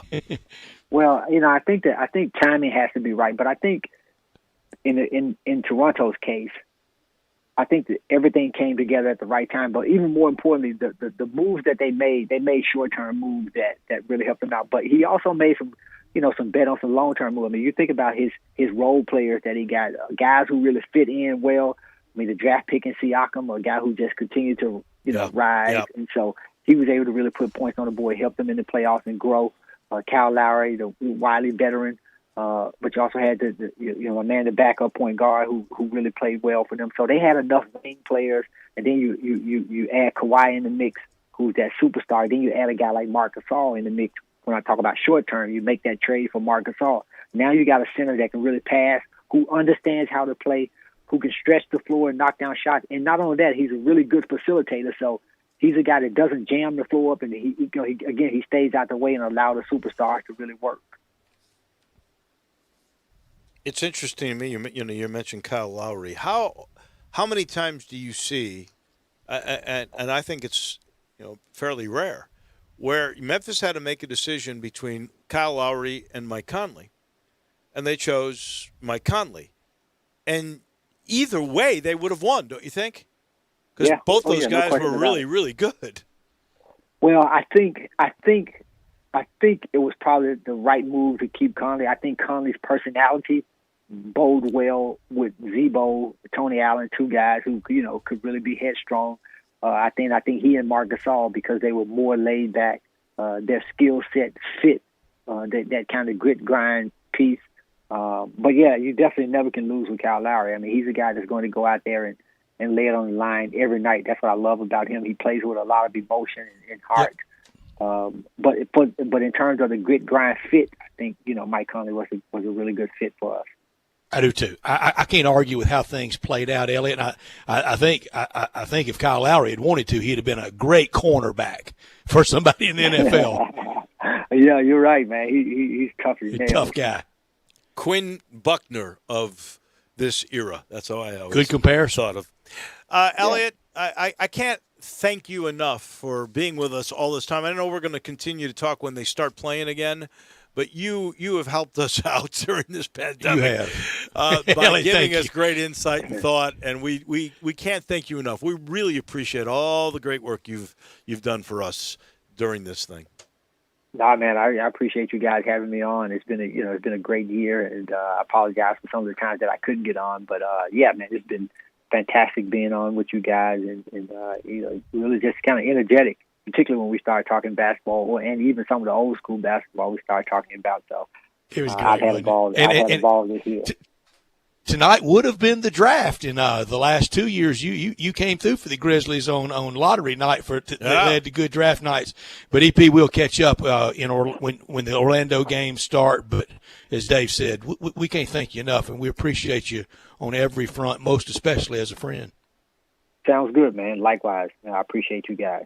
Thank you, Elliot Perry. Thank you. Inside Hoops City, and it has been fun to visit with Elliot. And there was some long weeks in there, Dave, in March and April, and Elliot was all in May, and some in June, and Elliot was there for us, and he made really good points about the teams that gobble it up in this 21st century thing that we are into, and we will crown a 20th champion at some point in Orlando. Who had that in preseason predictions that the champion would be crowned in Orlando? It wasn't going to be the Magic.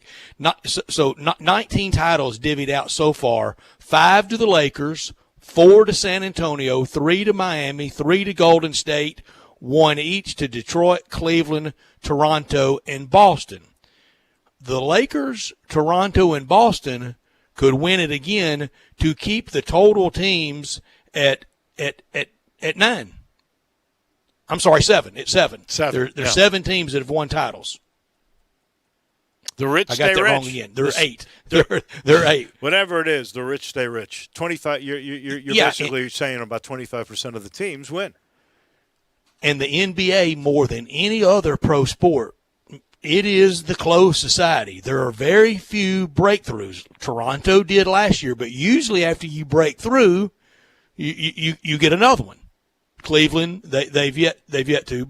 Boston with just one in this 21st century, but many to go with it, like Detroit. Detroit with their 2 with Isaiah Thomas to go with the one in the 21st century with Chauncey Billups and Rip Hamilton. I think you have to have a little bit of luck that goes along with it. Like, don't you? Getting a guy like Ja when you weren't supposed to be in that slot, and you got that slot, and you got Ja, David Robinson, and Tim Duncan. Let's face it, that whole dynasty that began was lucky. they were really fortunate to get where they Manu. they got. I'll tell you the next one that I think could become your ninth Tony team Parker. in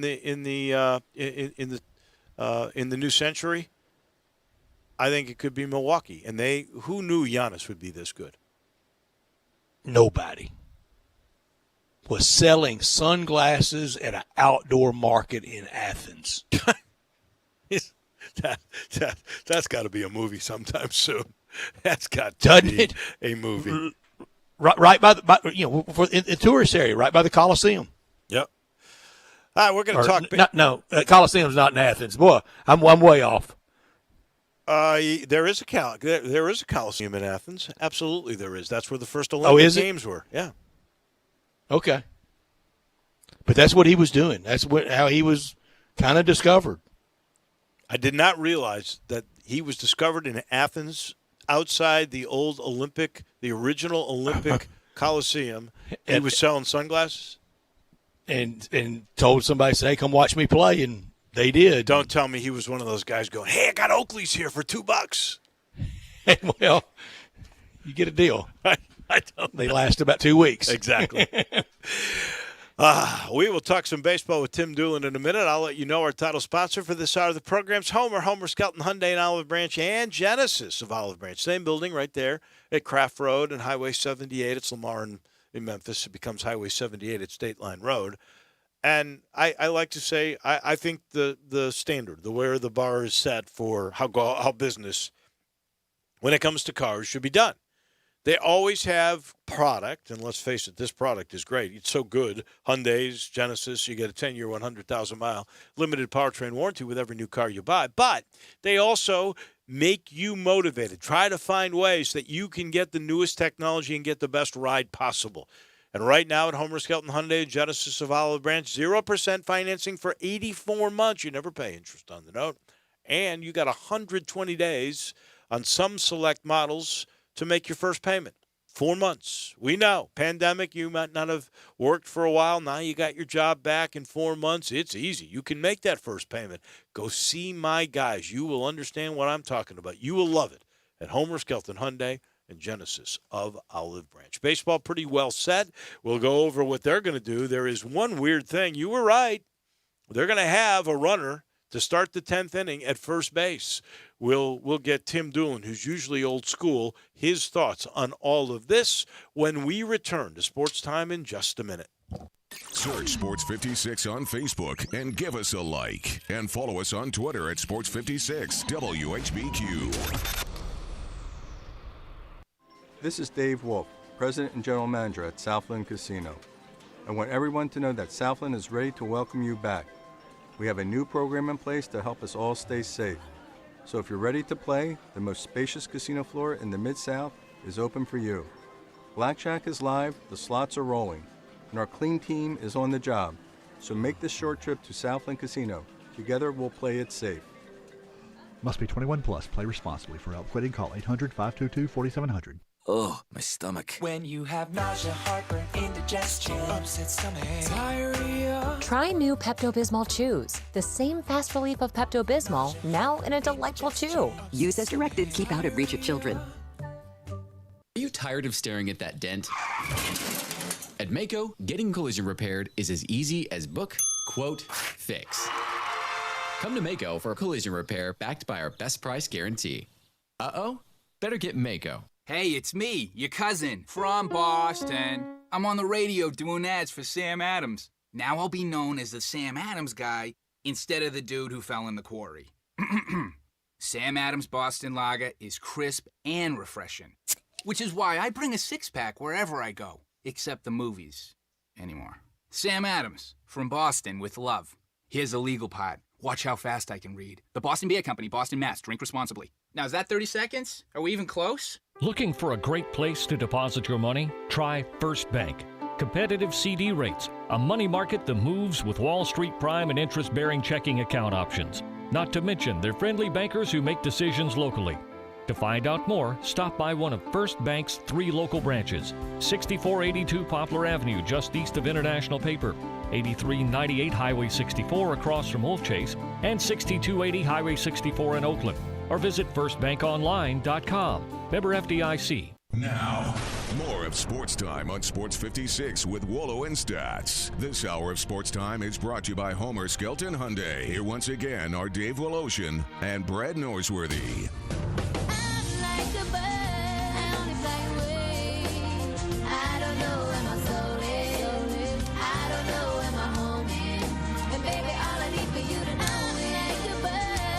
Welcome back in. Nice to have you aboard halfway through our Thursday. Brought to you in part by the commissary, the Germantown Commissary. Collierville Commissary. Either way, you're a winner. And you know they're back in business. They are back with in-restaurant service. And Brett and I went last Friday. We actually sat on the patio. It was delightful. They really served us up a feast. You can pick up. Safe as could be. Everybody wearing masks, everybody friendly, everybody happy to see people. That's the great thing Dave, about the restaurant business. Our restaurant, our restaurant business, it had always been safe and reliable before this. I mean, we've always had really good. We've already always had a really good market for that, and now even more so with these times. Well, I think two things have occurred that will probably be a remnant of the pandemic, and that is outdoor seating. You see every restaurant now is like crazy trying to figure out some of their parking area or on the street in front of their establishments. They're all building outdoor stuff because that's going to be a preference of many, many people for a long time, at least till we get some sort of treatment or vaccine. And the other is takeout. And I think we're going to see more takeout as a result of this. People are getting used to coming home and actually seeing their family again. And so I think you'll see more wash. And wash your hands. No wash your hands. No question about that. And they do that with the commissary. You can take out through a drive-through at Collierville, or you can pick up curbside at that little quaint restaurant in the old Germantown area that everybody loves. Or go in. Either way you can do it. They are doing it for your ribs, your deviled eggs, which they're famous for.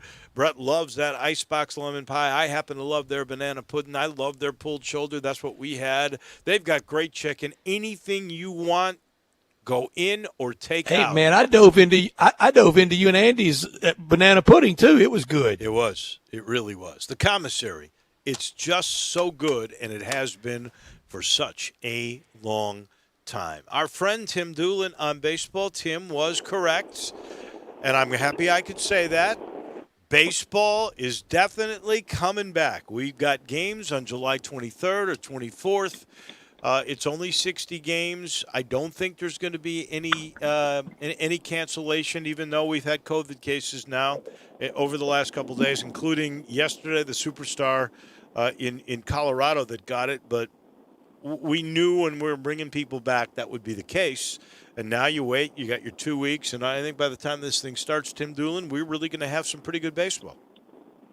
Well, let's keep our fingers crossed. We do know that we're going to have baseball, and I just hope that we don't continue to get spikes and something dramatic happen. And I think if something dramatic happens with any of the sports, whether it's basketball or whatever, I think we're going to be doomed. But let's stay optimistic and positive right now. We are going to have baseball, and I think everybody's excited. I know Mookie's excited. I was actually with him the day that they made the announcement, and he's kind of speeding things up, putting the golf clubs down, and getting after it.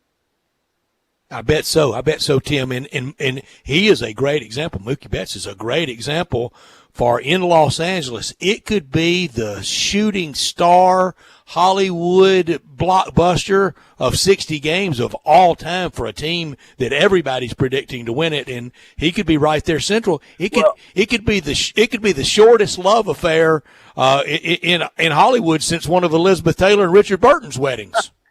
No, it really could be, especially now that the odds are coming out, and obviously all the odds pick the Dodgers to win it, if not hands down, pretty close to hands down. And I think it's going to be interesting to see. I mean, we talked about it on the show before.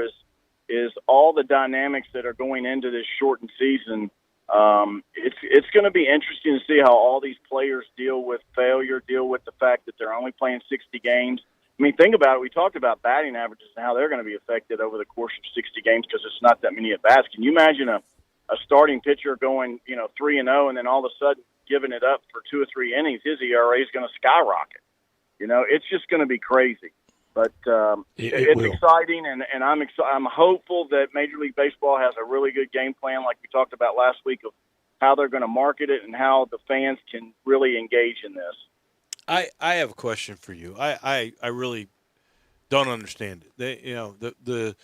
The commissioner was given after the vote of no 70 games. They wouldn't take the 60. He got the ability to slap them with 60 games. That's all they're going to get anyway. And in doing so, they lost postseason playoff money. They lost expanded playoffs. But they kept the DH for safety reasons. Explain what the heck that is all about. Not that I'm happy well, I'm not happy at all about any of it, honestly, because the DH I thought was, I don't understand that rationale. Why must you not have you must have a DH for safety reasons? Well, I think the word safety might have been the wrong word. I think that. The fact of the matter is, it's going to probably help protect pitchers a little bit because they're probably not going to be, they won't be able to take batting practice, which, to be honest with you, pitchers' batting practice is, in my opinion, a waste of time anyway, and time's going to be of the essence, especially with your position players. So I think that's part of it. I'm not a fan of putting a guy on second base with no outs. I don't know if they're not doing if you did it with 1 out, it's a little bit different, but no outs, it's going to be. I think it's going to be a joke. But here's what I heard or read: they if you get to the 10th inning, you will put a runner on at first base with nobody out. They have found in exhibition games or at the minor league level, wherever they've done this, 28% of those games ended in the 10th inning. If they started at first or second base, Dave? I had it at first. No, I think it's at second. And AAA's done it the last 2 years. I think it's at second base. AAA's done it the last 2 years, and the first year, it did something to me to see it happen. The second year, I got a little more used to it, Tim. Yeah. Well, it's going to take some getting used to because it's really, it's how youth baseball's done. Actually, some of the younger age groups will actually load the bases with 1 out, and that kind of forces the hand of run scoring and then forces the other team to score.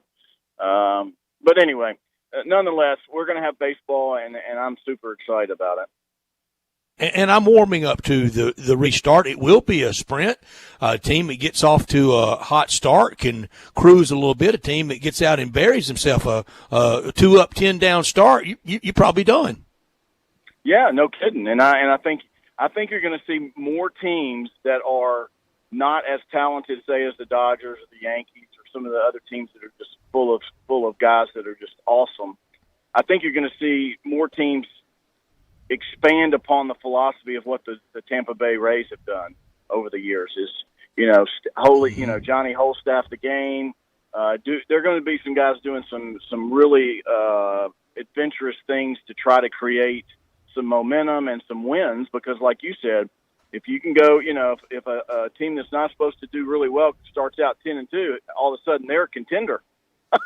Yeah. And Tim, you could see the reverse of that. You could see a team in a game at any point after the restart go out and the opposing team plates 4 in the top of the first, 3 in the top of the second, and 3 more in the top of the third, and they realize today's not our day. Backup catcher, here's the ball. You go pitch. Yeah.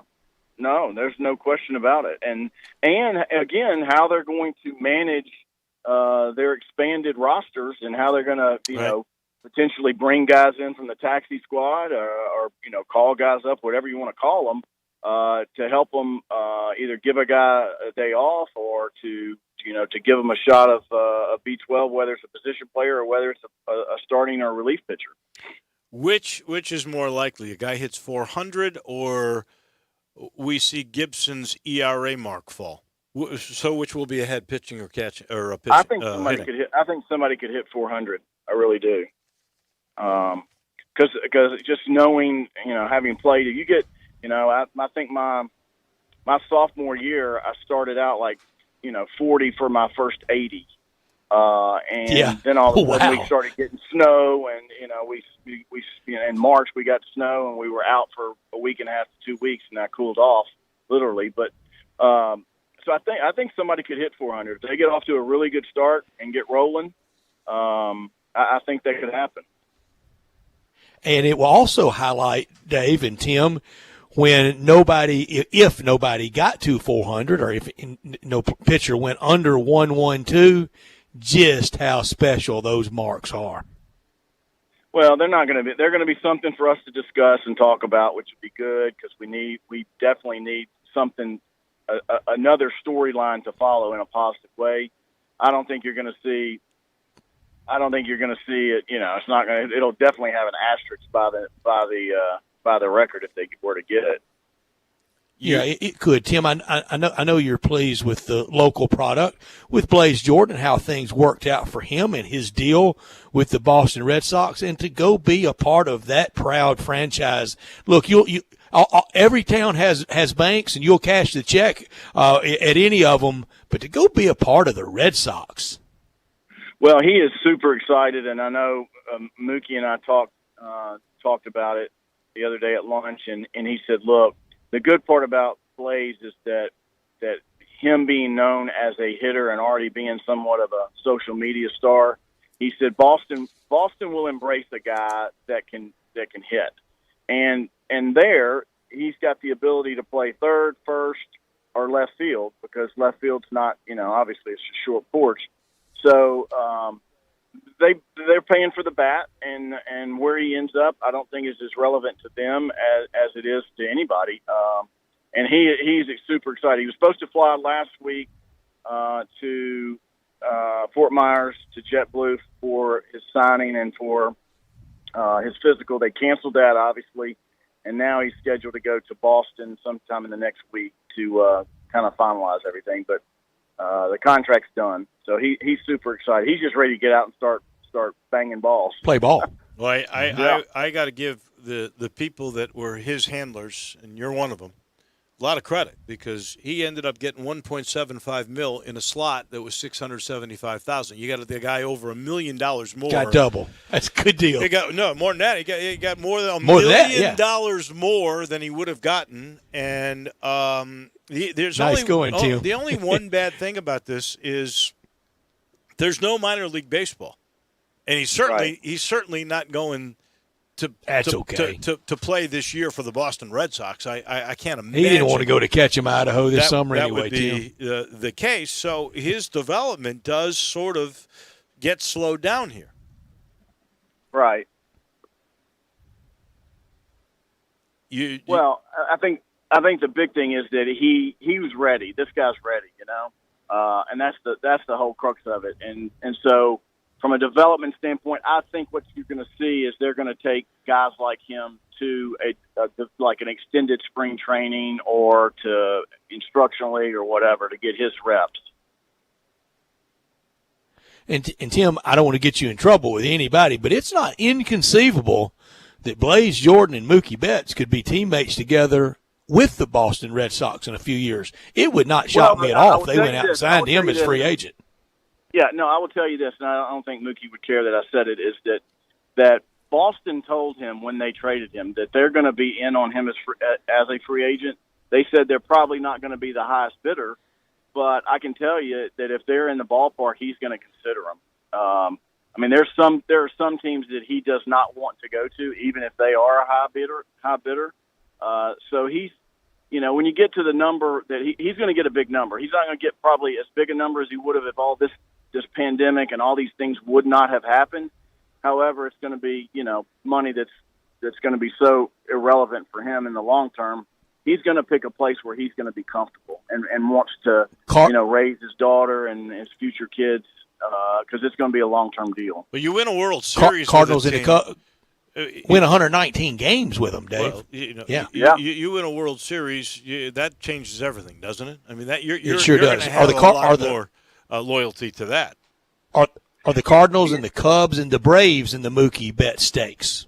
I think they possibly could. It'll be interesting to see if the Braves are going to will be willing to spend that kind of money. They've never done that before, but that doesn't mean they won't. He loves the Braves. It's obviously close to home, and I think once he gets acclimated to L.A., I think he's going to really fit in well there. He and LeBron James have become friends. He loves the NBA. He's not a fritzy kind of guy, but yet he will love I think he'll love being out there. I don't know if he'll enjoy the traffic and all that, but I think he's gonna enjoy his time in LA, and we'll see what happens.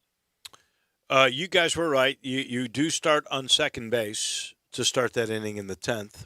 The other aspect that I thought was pretty interesting is the players are going to use their own personalized equipment. In other words, when a pitcher is warming up in the bullpen, he's going to have his own bag of balls with which he will throw.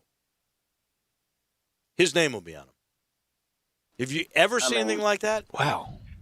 Look, I don't want to get to talking about all this stuff. I mean, Ariama from Connecticut had some really good points this morning.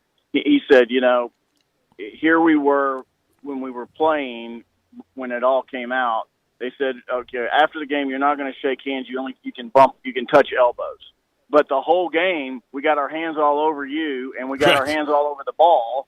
It's like, come on. That's right. So do whatever you got to do to be protective. But I honestly, I don't think that it's obvious that the doctors really and the specialists at the CDC, they've been wrong. They're almost as bad as Jimmy the Greek. I mean, it's like, so I know it's serious, and you got to take these precautions. It is what it is. So take care of the players. Make sure that we don't have many cases, and let's go play some baseball. Well, we've seen the youth doing it too. I don't know if the Doolin Dodgers have been going at it. We've had a couple of tournaments in this area. I know Kevin Kane was involved, Memphis Sports Commission and Council.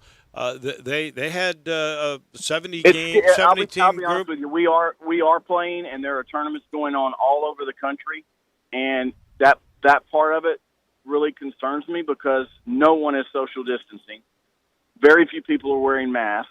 It's almost as if none of this has ever happened, and I'm not for that. I think there needs to be social distancing, and people need to be cautious, and it has not been that way. But what's interesting to me, and pray that we don't have another major spike. If we do, we're all going to be doomed. But this has been for 3-4 weeks now that we've had all these baseball things, and we have not seen, that I know of, from those tournaments, a huge spike anywhere. Outbreak. Do you know? I mean, and I think that's great. And I don't know if we're lucky or if it's just what it is. But I've been to them. I've been to them in Dallas. I've been to them in Oklahoma City. I'm going to be in Birmingham this weekend. And I'm just telling you, there's no social distancing being really practiced, and very few people are wearing masks. So now they're selling, concessions are selling bottled drinks and things like that in lieu of fountain drinks and open container type things. But as a whole, you're not seeing a huge amount of social distancing. Well, if there's a tournament out here now, based on what I just read, you're going to have a mask on. Unless you're playing. That's fine. Unless you're playing. Well, then make them do it. Either make them wear them or don't. But don't make it optional. I would make them wear them. They're very uncomfortable. I get it, but if you're gonna have large quantities of people, you're gonna have to do something. I agree. As always, my friend, thank you much. You were right on. You said we were going to get it, and we've got it. They got it done. All right. And we'll have baseball at the end of this next month. I can't wait. Thank you, Tim. Have a great weekend. All right, guys. Talk to you next week. All right. Bye-bye. Bye. That's our friend, Tim Doolin on baseball. He is brought to you in part by Conway. Conway Services, heating, cooling, plumbing, electric, and, of course, the tankless hot water heater. Get into 2020. Get something that saves you money in the long run. When you have a tankless hot water heater from Conway, you never run out of hot water. Plus, you are only using that heater when you're using the faucet. When you turn on the water, you only heat the water you use. So you save money on your gas bill absolutely every month. Most 10-year-old water heaters with tanks, they're about 65% efficient when they were new. Now they're 10 years old. My goodness, you're getting killed.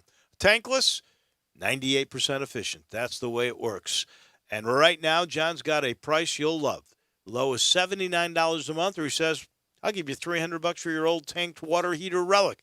And by the way, you never have to worry about that tank bursting in your attic either. There is no tank. There's no water dripping down. It's just the right way to go. And with Conway, how about 8,000 five-star reviews from Google? That's what Conway does. They do it the right way. If you're interested in getting in 2020 with new technology for water heating, get a tankless from Conway. Call 384-3511. 384-3511. Conway Services. We are back in just a minute with a wrap of hour number 2 on this Thursday edition of Sports Time. Spend your lunch with Greg Gaston and Eli Savoy on Sports 56 middays, delivered by FedEx. Weekdays from 10 to 1 on Sports 56, 96.1, and 87.7. Glad to announce the Rendezvous open for business 11A to 8P Tuesday through Saturday. World famous Rendezvous up and running. If you need some barbecue nachos, brisket, ribs, maybe a cheese and sausage plate, the Rendezvous back and open for dine-in, carry-out, and curbside. While not much changes in the alley basement, you will see a few small differences and additions. For now, open 11 a.m. to 8 p.m. Tuesday through Saturday. And they have desserts. Think key lime pie tarts, chocolate chess pie tarts. Spend some time downtown and visit our friends at the Rendezvous in the alley in downtown Memphis since 1948. All of the Vergas family thanks Memphis and the Mid-South so very much for your support during these times, and they're there for you, as always, in the alley in downtown Memphis. Mr. Charlie Vergos and family's famous restaurant, The Rendezvous. Frontier Western Store is open and ready to serve you for all your needs in boots, apparel, pet food, and more. Frontier is proud to be a local leader here in the Mid-South when it comes to boots. Stop by the store today for an incredible selection of name brand work and dress boots. Come browse aisles and aisles of top quality boots at everyday low prices in our world famous boot showroom. Dan Post, Rocky, Durango, Twisted X, Georgia, Ariat, and many more. There are so many styles, colors, and fits available, you might need a hand picking out your favorites. Luckily, Frontier's knowledgeable sales staff will cheerfully assist you with any questions you have and ensure the proper fit of your new boots. Frontier also has an amazing selection of jeans and shirts by Wrangler, Ariat, and Carhartt, as well as a fully stocked women's boutique department with thousands of tops and dresses at unbelievable prices. New arrivals often. Frontier Western Store, 5880 Gilman Road in Olive Branch, and on the web at frontierwesternstore.com. Family owned and operated since 1967. I want to invite you to come by the Spirit Shop. You know, that little log cabin on Poplar, your liquor and wine oasis. The Spirit Shop has been providing sports fans their beverage needs since way back in 1969. So come in now and get ready for the big game. Whether your favorite team wins or loses, the Spirit Shop will help you celebrate or ease that pain away. The Spirit Shop is open every day, and they're located perfectly at 4848 Poplar. That's the corner of Poplar and St. Nick. There's a new commissary in town in Collierville. Germantown Commissary is doubling. Yeah, they're still going to have the old Germantown Commissary by the tracks, but now there's a huge new Germantown Commissary in Collierville at Poplar and Houston Levy Road. It's huge, too. There's a drive-through. There's plenty of parking, no telephone pole to get in your way, a cool patio. It's right by the track, so the tradition continues. And this is a tradition that's been around forever. That commissary is famous for hickory-smoked, slow-cooked Memphis-style barbecue. They've got a private party room at the new one in Collierville. Self-catering still continues. Party packs for $5.95. Basically, the great ribs, the great pulled shoulder, the great deviled eggs. Everything is there in Collierville and Germantown now. So there is now a Germantown and Collierville style of barbecue. It's called Germantown Commissary.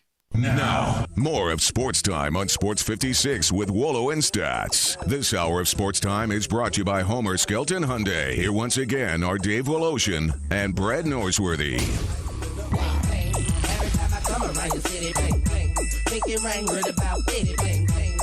Christian, through our second hour here, we got a texter on the First Bank text line at 67129. He goes, I went to game day in Cordova last weekend to watch 11 and under baseball teams play. I was dying for sports. A lot of people there, but lots of space, never crowded.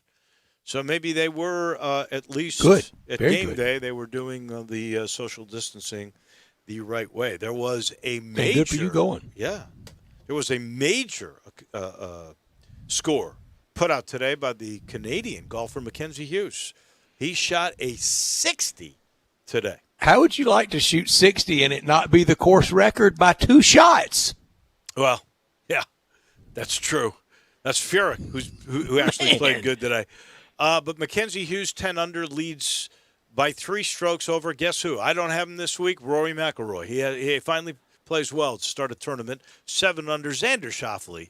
He is just there, isn't he? He's 7 under. Ted Butler's pick. Victor Hovland is 7 under. And then guess who's leading the group at 6 under par? Phil Mickelson. He was so happy to, he is now, because of the new rules and they're not able to qualify in the old way for the U.S. Open, because he is 61 or 62 in the world, he is qualified now for the U.S. Open. He's going to get another shot. He will, with some help from the USGA, Yep. and I think necessary this year on the qualifying front. It's one of it's one of the most opens chances to get in a tournament you can try for, but then very, very difficult when you go through all the qualifying. But he's going to get in. I'm glad for him. And one of these years with birthday parties, he's going to shoot his age. He might. Sergio Garcia, 6 under. He's in. There's a whole bunch with Phil that are there. Louis Oosthuizen is there. Guys are starting to heat up. Bryson DeChambeau, who's been very good since the restart, he is in a group at 5 under. John Rahm is in a group at 4 under, along with Patrick Cantlay, who's always done well. That was Joe D'Ambrosio's pick to win this thing. I'll tell you who else who always plays great in Hartford is Mark Leishman. He is at 4 under par. Not a good day for me. I believe my guy, Justin Rose, 2 under. Drew, I sure hate that, don't under. you? Only 2 under. That may be the saddest news of the day, Did wasn't you it? have Abraham answer, right? You're 3 under. I do. He had a hole-in-one. He was 3 under with a hole-in-one. It wasn't a great day for him, then. I'm not making the cut either way this week, especially with how big of the scores are at the front. Like, Joaquin Neiman is at -2 and Justin Thomas is +1 right now. I'm not making the cut. I'm getting another What's goose happened egg. to him, man? I don't know. Jordan Spieth played pretty good since the restart. He's 3 under today. I think at one time he was at 5 under. So Justin Rose is 3 under. Saddest news of the day, Drew. Tough day for Dave. Why are we talking about? I'm 3 under with Justin Rose. I'm even par though. It was your statement, not mine. I'm just saying, it's certainly not out of this tournament. John Goin shock pick, Kevin Tway +2. That was a shocker, wasn't it? That was. I don't know where he came up with that one. I really don't. I think he thought that the pick was stunned pick. Yeah, maybe so. But heck, could be a good shootout this weekend. Can't wait to watch some of that. That is 2 hours in the books, ladies and gentlemen. When we come back, a lot of news about the U of M today, including 3 student athletes and a staffer that unfortunately have tested positive for COVID-19. We'll talk with the young man from the Commercial Appeal. Jason Munz is next.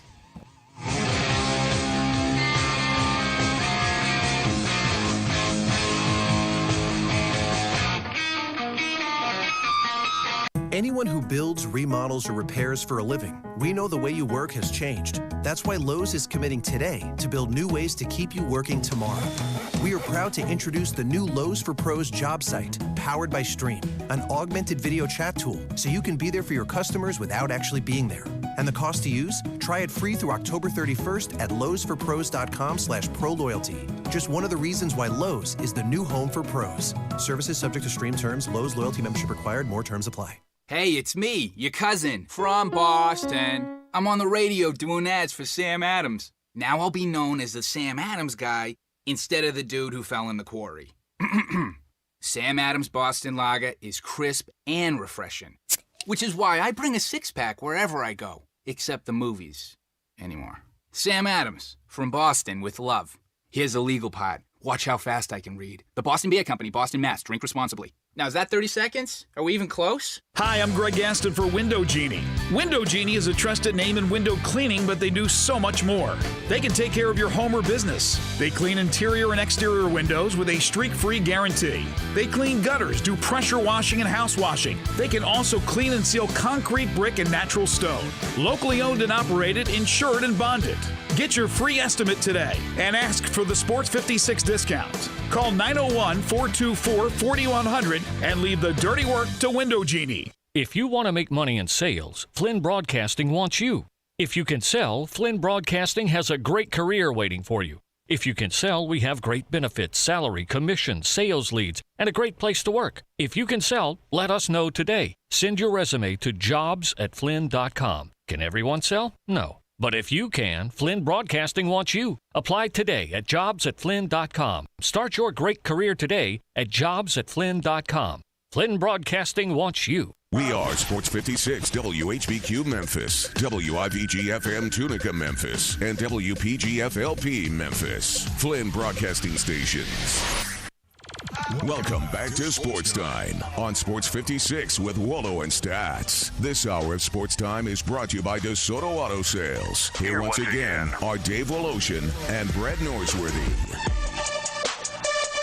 Third and final hour on this Thursday afternoon. Tomorrow, the last Friday of the first half of the calendar year, and into the second half we will go starting on Monday, and then we'll turn the calendar to July on Wednesday. Whew, it's gone fast. It goes by fast, and we really appreciate having Jason Munns with us. He's coming up next after I tell you about DeSoto Auto Sales, the title sponsor of this hour. They're at 5704 Goodman Road. Go online and check out the many, many, many happy referrals. Repeat after repeat after repeat customer at DeSoto Auto Sales at DeSotoAutoSales.com. At 5704 Goodman Road, 662-890-7184. All the cars test driven, all checked out, bumper to bumper, unlimited inventory, every make, every model. If it's not on the lot at DeSoto Auto Sales, they will go out and find it for you.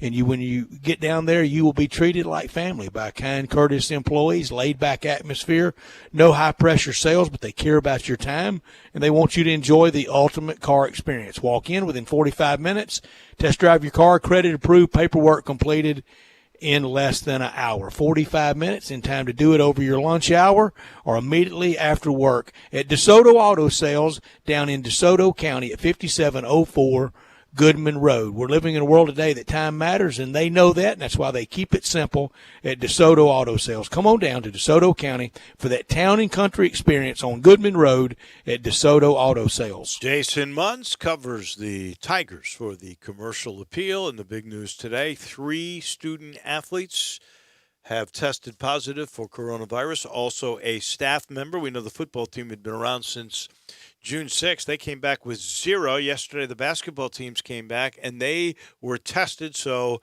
if we put logic here, sometimes that's illogical, but you would think it would be that. And there's something interesting that I just found out, too.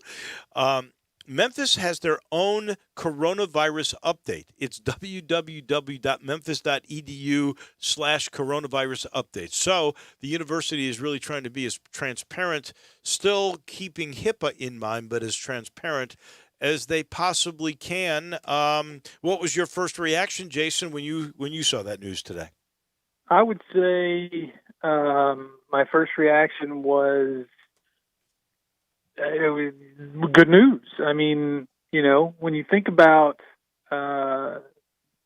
you put it in perspective with other places that are having 15 positive tests and 28 positive tests and 30 positive tests upon return. 3 is really, or 4 really isn't too bad. And so that was kind of my thought is 3 relatively speaking isn't all that bad. But it's saying it's not good. I mean, 0 is obviously ideal, but yeah, I mean, it certainly could have been a lot worse. And so I think it's all things considered not too bad. Yeah, Jason, it's really easy for me to say since I've never had any children. I did have one of my nephews was a student manager for 4 years at Alabama, so he was if Alabama football, so he was in that. He would have been in that bubble. He would have been in jeopardy if it would be these times now. So I still say it very sincerely. We have to have the stomach for some of these positives. Now, hospitalizations, and heaven forbid, if there's a fatality, I think we know which way it would go, just one. But what is the choke point for being able to handle these positive cases out of athletics, out of football?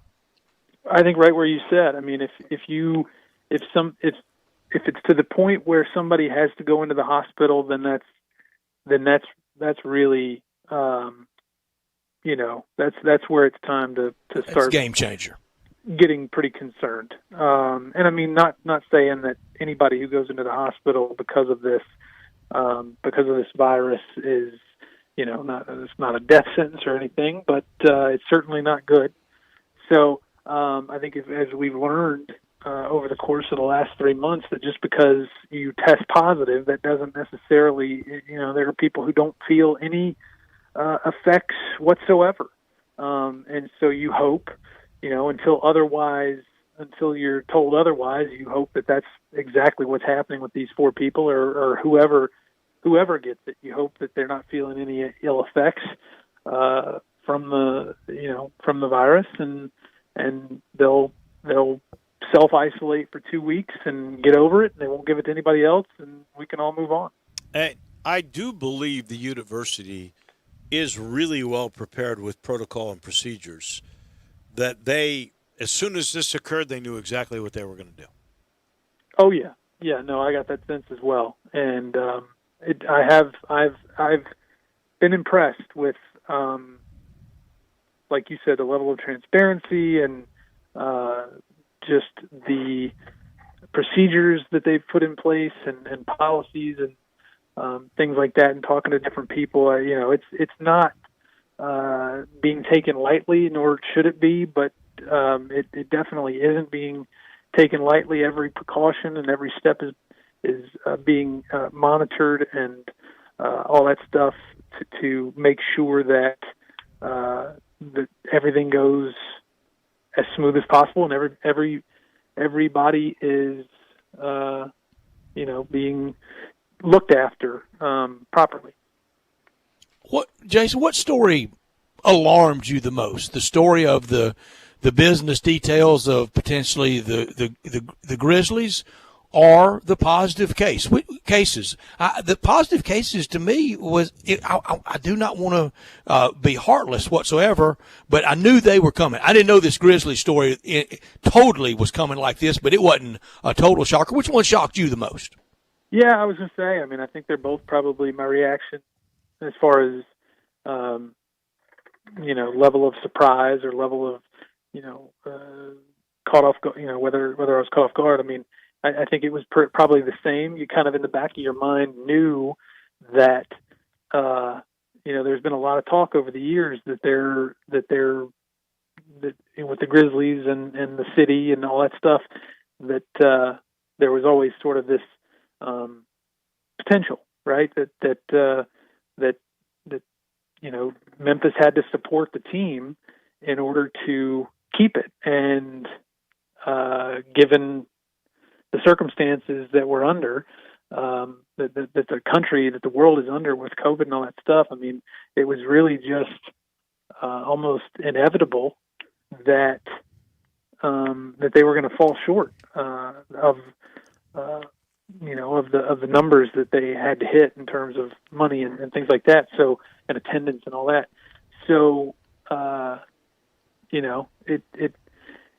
it's different though when you see it. When you actually see people talking about it. And, yeah, right. No, it's certainly jarring, but at the same time, it's not.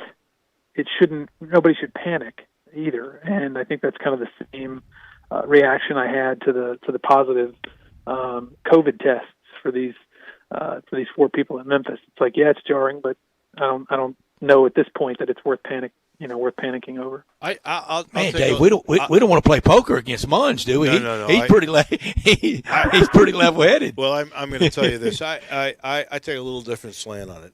I think that, Brett, you have mentioned this contract every year for 5 years, right? I have. This contract, hold on. This contract was written when they built the building. It was negotiated by Willie Harrington and Stan Meadows. Well, yeah, but the Shelby County governor, the Shelby County mayor, Jim Rout. And so you had Stan Meadows and Micah Heisley. Those four guys were the ones that did this. They're no longer around. This contract has been there for all of this time. And it's really not a story in my mind. Not that we shouldn't talk about it or that Jeff Calkins didn't do a good job of bringing it up, because that's his job. So I'm not saying that. But it's really, in my mind, not a story until the Grizzlies trigger that clause. When they give 30-day notice, now it really becomes a story. Yeah, and I'm kind of in the same boat. It's like because the news came out today that that the city might have the means to, get them to the threshold where they don't have, the clause isn't able to be acted upon, and so, I think that's probably more of the story than what came out yesterday. Or that the local group has the right of first refusal to pay him what he invested in the team, not even what the current total value is, which is a detriment for him to want to move the team. Right. No, and I mean, not again like you, not saying that that it wasn't worth bringing up, because if you don't pay attention to it, and it sneaks up on you. Well, then that's even worse. But no, the news is when the Grizzlies, do the thing where they say, okay, we're taking our steps now to we're executing to that possibly clause. get out of here. Yeah. Mm-hmm. But that could be soon, couldn't it, Jason? If they do it, sure. Well, they have to. They have to do it within 30 days of the end of the season. So it's not going to get triggered until the Grizzlies are either not in the playoffs or eliminated from the playoffs, one of the two. And Jason, right. I promise you, I brought this up at some point during the pandemic, at some point since March, and I referenced, and I'm pretty sure I had Googled, and it popped up a lot of these terms. I think maybe even a Zach McMillan byline story, but it was an older story from the Commercial Appeal where you work, and there was that 14,900 number, and I ask on these airwaves more rhetorically than anything else. Pretty mean, pretty cruel, but held to a standard to count this year when you miss dates. Would they count next year, Jason, if next year's fanless? That's a very good question. One would think that, obviously, contract's a contract, and when you're dealing with lawyers and legalities and things like that, it's hard to, if somebody were, if there wasn't some sort of provision. Well, there is. Let me answer that for you, because I actually looked into that. You've brought this up before, Brett. It's a great question. The truth is, whoever actually for the city, whoever was involved in the negotiation of this contract, they actually have a force majeure clause in that contract. Well, so good. They have that person were doing their work. They are protected, just like the league protected itself. The city protected itself from that clause. So there is the and force majeure is good for one, Jason. Force majeure is good for the other one. Yeah, and I was going to say that if there wasn't, that I think one would think that common sense and decency would prevail, and there would be some sort of amendment to the original agreement to account for the extenuating circumstances that we all find ourselves in.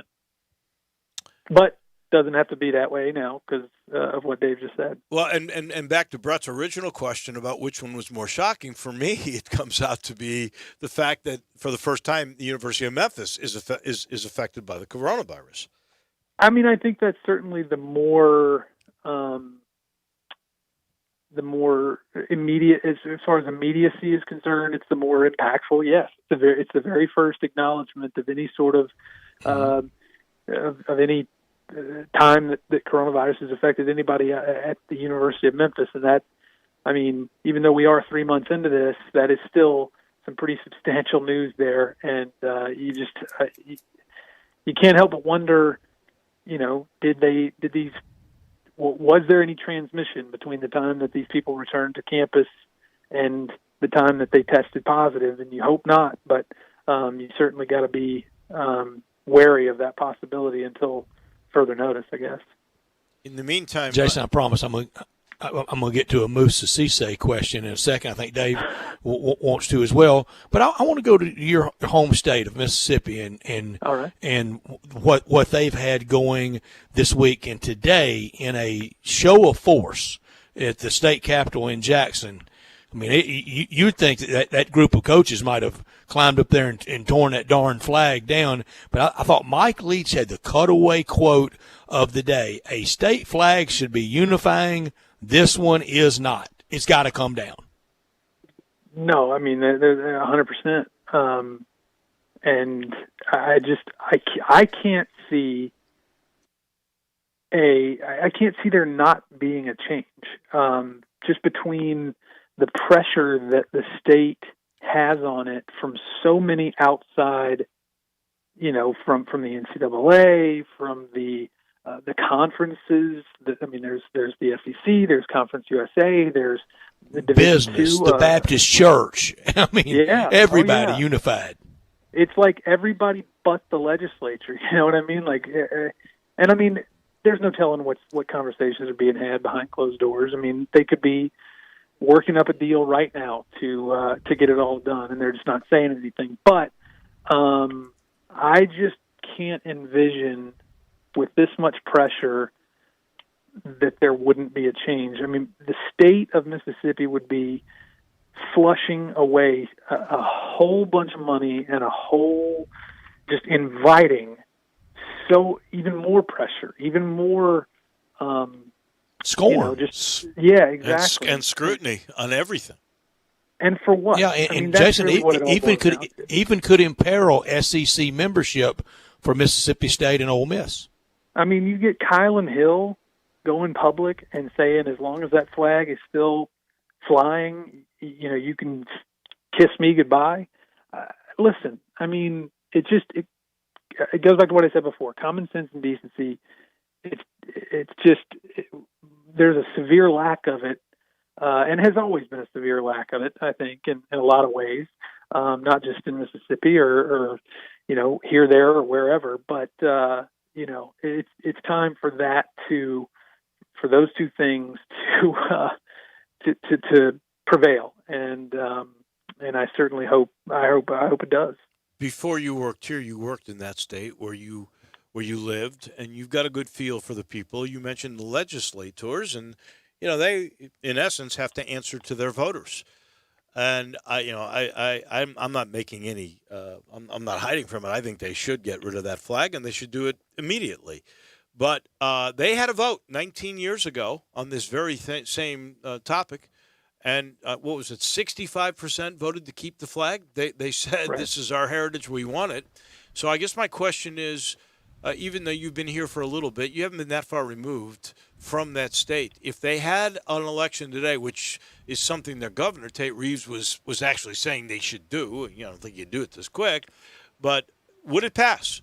Would there be enough votes that would say, this is wrong, we want to get rid of it? I think it would be close, but I think there would be enough votes to get it done. And part of the reason why I say that, I was looking around Twitter the other day, and I came across a politician, I believe it was a congressman from Alcorn County, which is historically, traditionally, just such a very, very, it's a red state to begin with, but that's one of the more staunchly, Republican areas in the state of Mississippi, and he just, I forget his name, and I wish I hadn't, but that particular congressman had gone on to Twitter and just made a stand, a public, declaration saying it is time. This is past time to get this changed. And I think when I saw that, and not just that one, but there have been others where I've said, man, this is there is some weight, some heft behind this movement. It makes me think that if there were a vote sometime in the near future, that it would end with the change, much needed change. All right, the question that we are all wondering about, Moussa Cisse. We actually had Brooks Hansen on from 24/7 last night. He leans toward Cisse coming here. I don't know why the delay has been in place. He said it had something to do with, he's an international guy and there's a lot of people he confers with, and he felt like the lean was definitely going to come to Memphis. What's the sense that you're getting as you cover this? I have gotten to the point where for me, it's Memphis, and I've gotten tired of going back and forth, and so I'm saying he is going to pick Memphis until he doesn't. There's nothing that can be said. There's nothing that can be said or done between now and the time he announces that will make me think, even if he comes out tomorrow and says LSU is the leader, I'm 99% sure that I'm going to LSU, I'm still not going to be convinced until he actually signs his name and makes the public announcement that it's going to be anywhere other than Memphis. And I just through a variety of things that people that I've talked to and things that I've heard, I can't see it being not being Memphis for him, and I certainly, for Memphis' sake, hope that's the case, because they desperately need a dominant defender in the middle of their floor next season. And that'd make the expectations so high. Yeah. Oh, yeah. I mean, right now, if they went to the season the way the roster is made up right now, I think they would be fine. I don't know that they would be that much better, at least in terms of wins and losses, than they were last season. But I think they would be. It would look a lot like last year. But you add somebody like Moussa Cisse, who, I don't know that he's going to score a ton for you, but he's going to prevent the other team from scoring a lot of points. I would say, he could make the difference in, 10, 12 points on the other side. And so that could certainly, that would obviously change the complexion of your entire season as long as he's healthy. And I would think make Memphis, a favorite to win the league next season at the very least. Yeah, and with or without him, the Tigers have to get better in the American. Lost 7 league games 2 years ago, and last year lost 8 league games. Only went 10-8 in the league. That's got to improve. Oh, no doubt, and not just the amount of wins and losses, but the it'd be different if there were 3 really dominant teams in the league, and most of your losses were to those teams. But last year they were so young, they turned the ball over so much that they were losing to teams like South Florida at home. They were losing to teams like, SMU, and we talked about that over and over again, just losing games they shouldn't have lost. And so, yeah, I mean, until you got to take it one step at a time, and there's no fast forward. I mean, there could have been if they had kept James Wiseman the entire season and DJ Jeffries, would have been healthy instead of only playing, 60% of his season. But, you gotta, it's one step, one foot in front of the other. And the first one is getting better in the American Conference for sure. I think even if they don't get Cisse and everybody, and I look, I don't talk to Musa Cisse. I haven't talked to his coach. I don't have any insight. I go by you guys who have made all these phone calls and done all the work. And when you say the lean is there and Brooks Hansen says the lean is there, I feel good about that. But even if they didn't, if they get these 2 transfers eligible and all those freshmen become sophomores, I think this year could be really good. The one dominating team that I was truly worried about the most is Houston. I think they're still going to be an excellent basketball team. But when you lose Nate Hinton and Fabian White for the year, woo, that hurts you. I agree. They got a good transfer from Arkansas, though. And when we know Kelvin Sampson can really coach, but we also know that Coach Hardaway's done pretty well against him. Yeah, he's no slouch, and that's the other thing that we weren't really touching on is the status of these 2 transfers, DeAndre Williams and Landers Nolly II. If they don't get Musa Cisse and those 2 guys are eligible, then yes, I mean I think they vault themselves to at least the top 2 or 3 in terms of discussion for the favorite in the American. But we'll see. We'll see. The transfer gods have not been. The eligibility gods have not been too kind to Memphis the last few seasons. So, nobody wants to be counting those eggs too soon. But no, I agree with you. I mean, even one of those guys, even if you only get DeAndre Williams eligible and Landers Nolly has to sit, which I think is probably the most likely scenario, Memphis is, and yes, the players who were freshmen last season take steps forward as sophomores. Then yes, it certainly they're going to give a lot of people a good run for their money, no doubt. Last thing for Jason Munz from the Commercial Appeal, you I'm sure saw the Liberty Bowl new restrictions, and they're talking about 6 feet in each direction. In every direction, yeah. In each direction, right? Front, back, sides, left, and right. Right. If they did that, and that's for outside, if they do that for FedEx Forum, for the Tigers or the Grizzlies for that matter, what are we looking at here? Are we looking at 3,000 people in the stadium? Oh gosh, max. I mean, it may be less than that. Because what does it hold? It's like 18,000 or something capacity around there. It would be tough, I would think, even to get 3,000 under those circumstances. Now, where it changes a little bit, or where it gets harder to predict or forecast, is the people who buy their tickets in groups. Households that come together, or families that come together.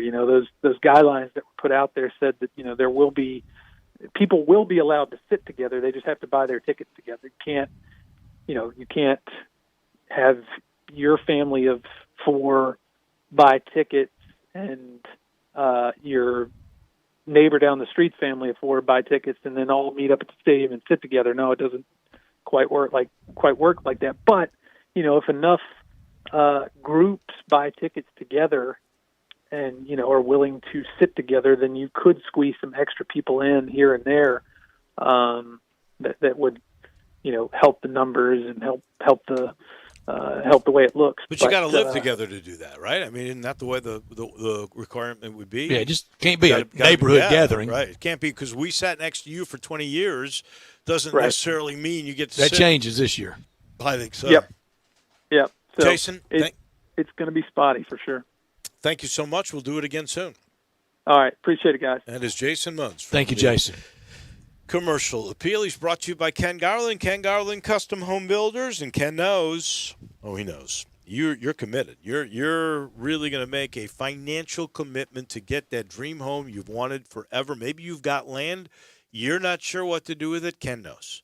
Maybe it's a renovation. You love your home, but you want modern amenities. Renovation with innovation. Ken's been doing this same thing for 40 years now. Maybe you're looking for a new development. A Leylon. He's got one with Boyle. That's a gated community on Messick Road, east of Kirby, all the way to McVeigh. 4-bedroom home starting at $875,000. Look, Ken's going to work with you because he knows that's a commitment. It's a big decision.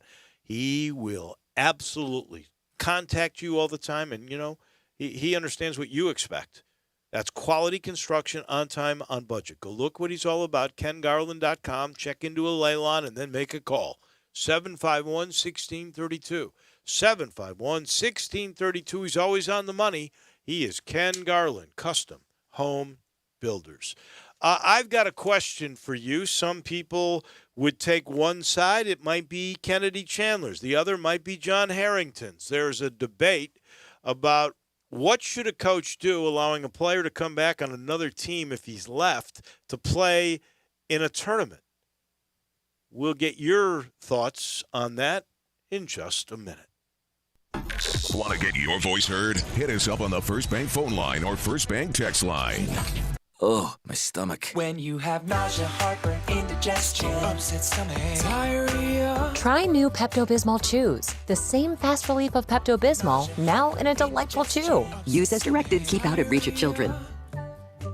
Whether you're working from home or working on your fitness, you want what you're listening to be what you're listening to, right? Not what your roommates or family are listening to. Now is the perfect time to get a pair of premium wireless earbuds. Raycon is the way to go. Raycon start at about half the price of other premium brands on the market, and they sound just as amazing. Raycon's everyday E25 earbuds, the best model yet. You get 6 hours of playtime, seamless Bluetooth pairing, more bass, and a more compact design that gives you a comfortable noise isolating fit. It's great for conference calls, video chats, or binging on podcasts. I do that too. It was co-founded by Ray J, and celebrities like Cardi B and J.R. Smith have already given Raycons their seal of approval. Now's your turn. See what the hype's about. Get 15% off your order at buyraycon.com/herd. That's buyraycon.com/herd. 15% off. One more time. buyraycon.com/herd. Hey, it's me, your cousin, from Boston. I'm on the radio doing ads for Sam Adams. Now I'll be known as the Sam Adams guy instead of the dude who fell in the quarry. Sam Adams Boston Lager is crisp and refreshing, which is why I bring a six-pack wherever I go, except the movies anymore. Sam Adams, from Boston with love. Here's the legal part. Watch how fast I can read. The Boston Beer Company, Boston, Mass. Drink responsibly. Now, is that 30 seconds? Are we even close? Jay Farner here, CEO of Rocket Mortgage. Making the right financial decisions has never been more important. When you turn to Rocket Mortgage, we can help guide you to those right decisions now, when they matter most. Mortgage rates are near historic lows, so now is a great time to call 8338-ROCKET. And if you need some extra money, a cash-out refinance could give you that financial boost you're looking for. Call today at 8338-ROCKET or go to rocketmortgage.com to learn more. Call for cost information and conditions. Equal housing lender. Licensed in all 50 states. NMLS number 3030. Listen Sundays at 11 a.m. to join Idlewild Presbyterian Church for worship. Idlewild is a PCUSA church located in Midtown Memphis. Welcome back to Sports Time on Sports 56 with Waldo and Stats. This hour of Sports Time is brought to you by DeSoto Auto Sales. Here once again are Dave Woloshin and Brett Norsworthy. Home stretch on this Thursday, Dave. We do still have a pretty good discussion point on that tournament potentially at Briarcrest. That's Travis Haddock's tournament, right? Right. It used to be called the ARS tournament. It is now called the Kevin Durant National Hoop Fest Series.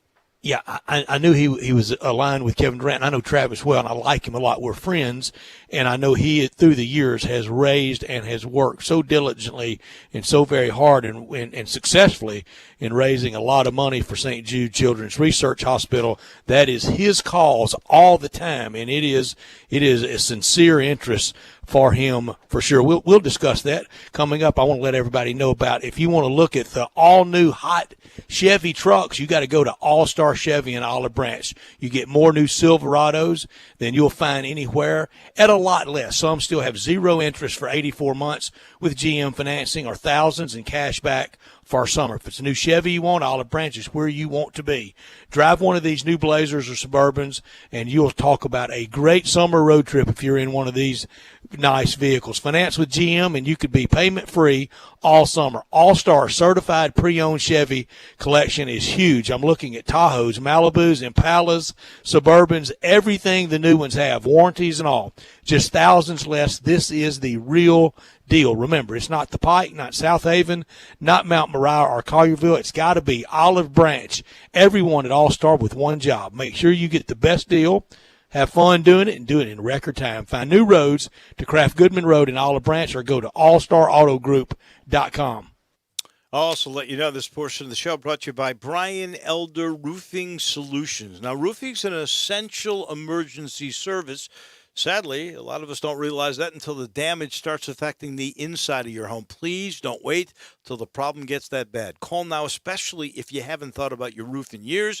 If you've got any concerns, my guy will take care of you. Brian Elder Roofing Solutions. Simple number. You've heard it in the jingle for years. 901-867-0303.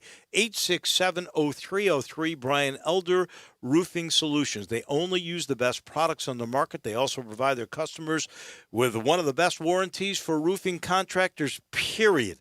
At Brian Elder, they stand by their no questions asked warranty, and that sets them apart. And you know, they use the latest technology and equipment. Heck, they are so good they can measure your roof from outer space. So make the call, 901-867-0303. That's 867-0303 for Brian Elder Roofing Solutions. Okay, so you guys know Kennedy Chandler won a state title and back-to-back Division II AA Mr. Basketball Awards at Briarcrest. But now he's decided he wants to go to Sunrise Christian Prep Academy, a prep school in Kansas, where some of his AAU teammates from Mocan Elite will play, okay? And because of that, he's gone. So Briarcrest is set to be one of the schools to host the old ARS thing, which is now the Kevin Durant National Hoop Fest Series. And the guy that runs it in Memphis and has done an amazing job, and it's scheduled for January the 8th through the 9th, is Travis Haddock. And he is now considering banning Briarcrest from the event because Briarcrest coach John Harrington said, I don't think it would be a good idea for Sunrise Christian to play in his gym. So here's a player that has really been a outstanding athlete for a school, but leaves.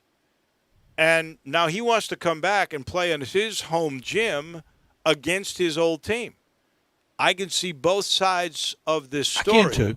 But I actually don't agree with Travis Haddock here. I think a coach is saying, you know, my guys played with him. They worked hard to help him make it. They gave him the ball to win 2 Mr. Basketball titles. Now, great, he came through and we won a title, but you know they wouldn't have won them without him. We made him the focus, and now I think he made himself the focus. He's that good. He's really good, but those teammates they deferred to him, and he's now quit on them to go play with other guys. And so I could think understand those teammates should want to play him and beat him. I could understand why John would say, I don't want him to come back here. I can understand why he would too, but also think, you know, the cause is a good one, and it would sell a lot of tickets, and it would be a lot of fun to watch those games. If they got a chance to go up and get him against him and beat him, that would be the win of their high school careers. Show him. What'd you leave us for? That'll be tough against an all-star team. I would suspect that would be a pretty difficult aspect of it. Might have to take the air out of the ball that night. Yeah. I personally don't understand the hate against not wanting him to replay at Briarcrest. I mean, the guy also, like you said with his teammates, he sweated and bled for Briarcrest for a couple of years, got them to heights that they would not have gotten to without him, haven't gotten there since, I believe, Austin Nichols was at Briarcrest. So he doesn't really owe them anything. He did what he wanted to do. Now he's going on to someplace else, and it really isn't that big of a deal. It's not like he slighted Briarcrest. It's not like he went. I mean, I could understand if he went to MUS or something like that. And it's not like the fans, and it's not like fans that really got on KJ a little bit last year. Yeah, I mean, I don't know how the fans would treat him. I don't think you're going to get booed. I mean, I know high school basketball means a lot to people in this area, but it's not on the same level as the University of Memphis. And like I said, it's not like he's going to another school that they'll have to play all the time. I mean, this is a one-time thing. I understand this is a great opportunity for the kid to play in a more competitive thing, and so okay, but I don't believe if I were Harrington I'd want to play him, and I certainly wouldn't want to let him come back for one more moment of glory here when he left you.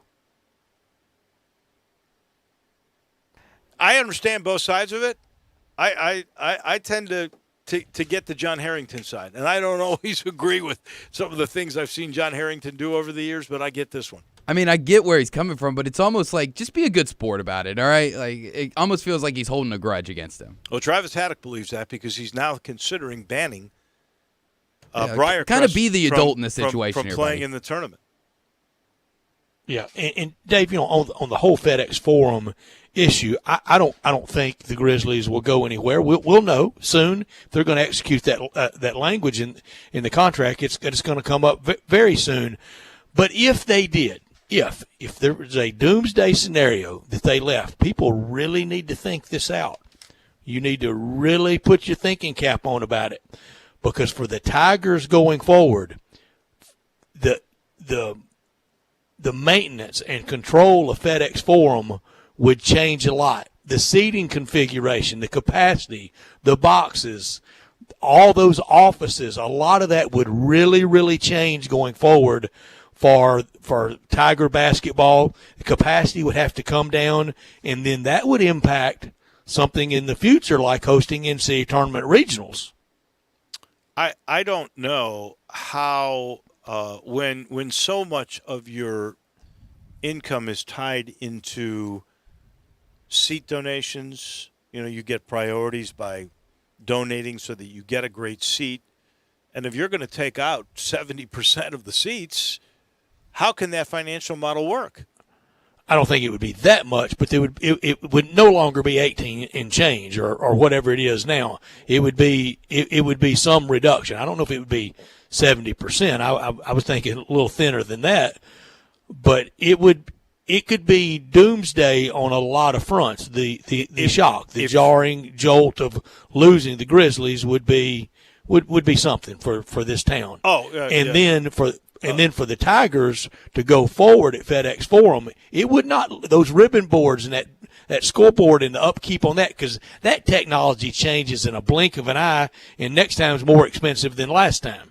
Okay, I'm sorry. I thought you were referring to the amount of capacity that will be allowed in because of the pandemic. No, I'm talking about if the team left. No, yeah. If the team left, well, it would be a blow to the brand of the city of Memphis. That's how I view it. And I actually have in my notes here, I wanted to ask you guys, how much is a city amenity worth? Great cities have great parks. And I think Memphis, if you look at Shelby Farms and you look at the Green Line and a lot of the things that we have done in the last few years, and you look at the public golf courses and how they've really done a pretty great job with Galloway and Audubon and Fox Meadows, I think that's an amenity. The zoo, that is a true amenity. Already a lot's been spent on FedEx Forum. The Civil Rights Museum is a great amenity, and you're right. AutoZone Park. AutoZone Park is a great amenity. Cook Convention Center. You can't lose the one major league connection you've got. I am connected to the University of Memphis. That is my bread and butter. The team that I am most affiliated with, that team will always be here, I'm certain. But I am telling you, as a citizen of the city of Memphis, Tennessee, you can't afford to lose your one major league connection. It brings in new young people. It is a brand in its own. It makes it a modern, upbeat city, and Has it? Because population has actually been population. We've had a population loss since the Grizzlies have moved here. We heard that as selling points in the beginning, and we were all for it, and the taxpayer stepped up. Well, now we find out, and it cuts both ways. We find out about this $29 million reserve fund. Well, if they had that, why did the city council last year on the new roof at FedEx Forum, on some of the other upgrades at FedEx Forum? Why were we going back to the taxpayer then, and now we find out we have a $29 million reserve fund? That's a great question. I don't know the answer to it. Maybe maybe the interest in the bonds just went crazy in the last last year and a half or whatever it may have been, since that roof was needed to be redone. So I can't tell you the answer to that. Now, as a metro area, have we lost population? I understand the city of Memphis numbers may go down. And that's just due to the boom in DeSoto but the metro County. area is not going to tote. But the metro area is not going to tote to note. DeSoto County is not going to pay for it. No, Fayette County is not going to pay for it. Crittenden County is not going to pay for it. Shelby County will be on the hook once again. True, but the metro area as a whole, if you're looking, I'm not talking about just who's paying for it. I'm just talking about the branding of the whole area and the energy that we have now in what we call the Mid-South. A part of that is the Grizzlies, and going forward, it's important that connection stays there. I don't know what the breaking point is. If you've got the $29 million, that's a nice cushion. Maybe if the guy tries to trigger it, then the local owners can buy him out, and we don't have that dilemma anymore. Really and truly, that $29 million doesn't that isn't that the taxpayers? Didn't they accrue that? Yes, they did. That city, that money belongs to the city, but the clause would be the city's got to be the ones that would pay the money if the shortfalls take place. Well, there could be some taxpayer out there saying, I want my portion of it. Could it be brought up? Why does Robert Parra get it? Will we have to vote on it to where to use that $29 million? Well, that's why you elect officials. They decide where that money goes. Mayor Strickland could say we're not going to use that for that. We need to put that toward the $11 million we're spending on computers for city schools. Or the health department. Yeah. Although I think the health department money is going to come from the pandemic federal money. From the CARES Act. I think so. But these are all really valid points. I do think sometimes you have to view these things, whether you like that Robert Parra has that leverage, which actually he did not build in. That was built in by Stan Meadows and Michael Heisley. But sometimes you have to view it as an amenity. You do, and then you get tired of them always coming back, because he really pushed a lot of people just 2 years ago. They didn't make a lot of news, but he pushed a lot of people, and FedEx stepped up. I know at the end of this, I know whose blame it won't be on. It won't be on FedEx. No, it won't. No, because all they've done is give, and give some more. And give. Yeah. This portion of the show brought to you by Dinstall's. How sweet it is. Okay, 4th of July is coming. You know what the perfect 4th of July thing is? It's Cashew Crunch. It's my favorite. Why is that my favorite for the 4th of July? It doesn't melt. You can get any of those brittles. They won't melt. Cashew Crunch never melts. And it's the best. It's their signature dish. I think it is. I got to tell you, we went and got some for some people we're going to see, and they love it, and we know that. So we decided to get some, and I got a turtlet. My wife was being kind to me that day. She brought me a turtlet. The turtlets are so good. Their chocolate is just so good. Their fudge is award-winning. It is the candy of Memphis, and they've been doing it for over 100 years. It is always wonderful. And look, there's pecan pralines. I almost forgot about those. There's another dish that won't melt. 4th of July, you want Memphis to be known. You want to send it to people, or you want to take it to a party. You'll be the head of the party if you go to Dinstall's. 4 locations still open: Collierville, Germantown, Laurelwood, and where they make the candy, Pleasant View. Back in a minute with Crunch Time. That's next.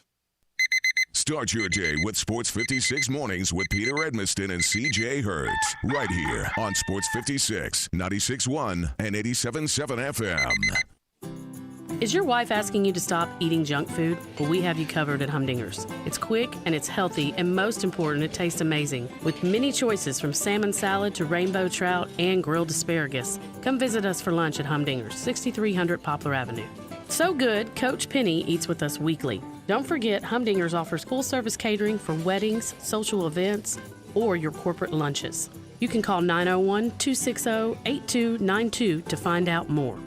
Hi, folks. Bob Burkhammer for Sunrise Buick GMC Truck. Lots of vehicles to choose from at Sunrise. Trucks, SUVs, late model used cars, and cars under $10,000. Rebates up to $6,500. Interest rates low as 0% and immediate financing available. Come on in, call, or go online to sunrisememphis.com. You can schedule an appointment, select your vehicle, appraise your trade-in, arrange financing and delivery. We'll deliver right to your doorstep. All cars disinfected and ready to go. Need service or body work? Bring it to Sunrise or go online to schedule an appointment. Sunrise, Covington Pike, Wolf Chase, and Collierville. You get into bed and find your mind still going? If so, try ZzzQuil Pure Z's liquid melatonin. It's made with an optimal level of melatonin for no next day grogginess. Pure Z's liquid melatonin, because sleep is a beautiful thing, at stores now. For 95 years, Saia LTL Freight has hit the road to deliver the goods that keep businesses and communities moving. Now, in this uncertain time, we won't stop going that extra mile.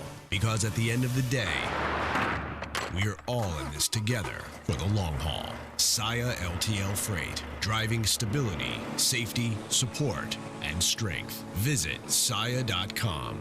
That's SAIA.com.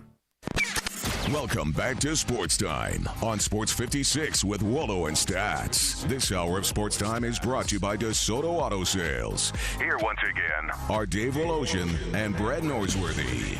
Come on, Muhammad, did we hit fame? We beat you with the deal, we get in fame. Final portion of our show brought to you by Homer Skelton Hyundai and Genesis of Olive Branch. A reminder, they still got it going, 0% financing for 84 months. So you can get a Hyundai. You can get a Genesis, my G70, best, fastest car I've ever had, safest car too. I mean, it really sets up. I push a button. I can't go out of a certain lane. If I'm too close, it buzzes me and slows me down. It's amazing. It's amazing. And not only are you getting 0% financing on those cars, you've got, on some select models, 120 days to make your first payment. 120 days. We know. You might have been unemployed. You're building your nest egg back up. Get the car. Don't worry about making a payment for 4 months. Some deals are 3 months. Go see my guys. They've been together forever. Right there on Lamar, you go down. It becomes Highway 78 in Mississippi at State Line Road. The very first exit is Craft Road. Turn left. Go see Chris True and all the gang. They've been around a long time. They know their cars. They know how to take care of you. And these cars, I talk about the technology and the safety. They're durable, too. Every new car, every Hyundai, every Genesis gets a 10-year, 100,000-mile limited powertrain warranty. All you got to do is get down there. Go see them. You'll love what you see at Homer Skelton Hyundai and Genesis of Olive Branch. It is crunch time.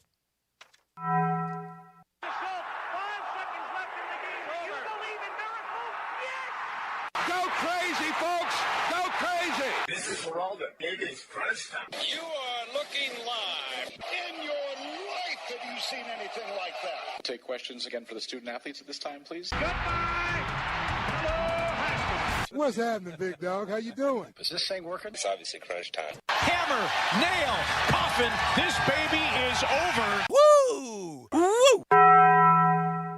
Time for Taco Bell Crunch Time. Taco Bell, home of the crispy tortilla chips, topped with a double portion of either seasoned beef or shredded chicken, plus refried beans, nacho cheese sauce, reduced fat sour cream, guacamole, and a 3-cheese blend. Nachos Bel Grande, heaping portion of chips, topped with ground beef, tomatoes, beans, nacho cheese sauce, and a dollop of sour cream. Taco Bell, home to great food you get on your way home real fast, and they bring you crunch time every day. Learned today that it was a good day for 50-year-old Phil Mickelson in the field for the U.S. Open, as expanded exemption criteria for the Winged Foot event in September was allowed by the USGA, and a great day in Connecticut in the first round of the Travelers. That'd be a fun Sunday afternoon Phil Mickelson win at 50, wouldn't it? Oh, that would be great for golf, no question about it. We learned today the Tigers have their first cases of COVID-19, 3 athletes and 1 staff member. They are going through protocol right now. The Hall of Fame football game between the Steelers and the Dallas Cowboys canceled. Also, the Hall of Fame enshrinement canceled. Here's one bit of big good news. Chicago, the city of Chicago moving to Phase 4. They are talking about toward the middle or end of this baseball season, there will be fans in Wrigley Field. I would love to see that. Come on. That would be great. Bring it on. Phase 4 for Chicago. Yeah. Is that right? Yep. Well, we don't hear a lot about that. I hadn't seen that anywhere. Good stuff, Dave. Could have done without my guy Abe Answer today. You have a hole in one and you only shoot 67? I really am almost starting to feel sorry for you. You should, Dave. That's what I want. I want. Also, out there at recruiting, this is from Rivals. College football recruiting. The Tigers at 39 with 14 players committed. UT's second with 23 players committed. Wow. Bama, 28th with only 8 players committed. The Tigers are only 11 spots behind Bama at Rivals. What are they in 24/7? Because they're 34 in that, and I wonder, how they do the differences that there would be 5-slot differential. Tennessee already with 23 guys committed. They don't have a lot of work left to do. Well, I will say now this. they got to keep them all. You That's a lot of work. You were a believer when I wasn't. You were a believer. Do you know Malcolm Jenkins, the All-Pro? Now I do. He's moonlighting for I don't CNN. know him, but I know who he is. He said COVID has to be eliminated completely before he would be comfortable. Got about 1,000 playing, and that's just really hard to do. And reminds everybody football's a non-essential business. Whew, boy, batting 1,000 is going to be hard to do with a virus, with a vaccine. No doubt about that. No doubt about that. We want to thank Sam Hardiman. That young man was really insightful today. Elliot Perry, all of his great work with us. We appreciate that. Tim Doolin, Jason Munns. It was a fun show. We've got a really good one lined up for you again tomorrow, including Craig Unger on baseball and on the USL. That'll be tomorrow. We'll see you then. Have a great night, everybody. This is Dave Wolf, President and General Manager at Southland Casino. I want everyone to know that Southland is ready to welcome you back. We have a new program in place to help us all stay safe. So if you're ready to play, the most spacious casino floor in the Mid-South is open for you.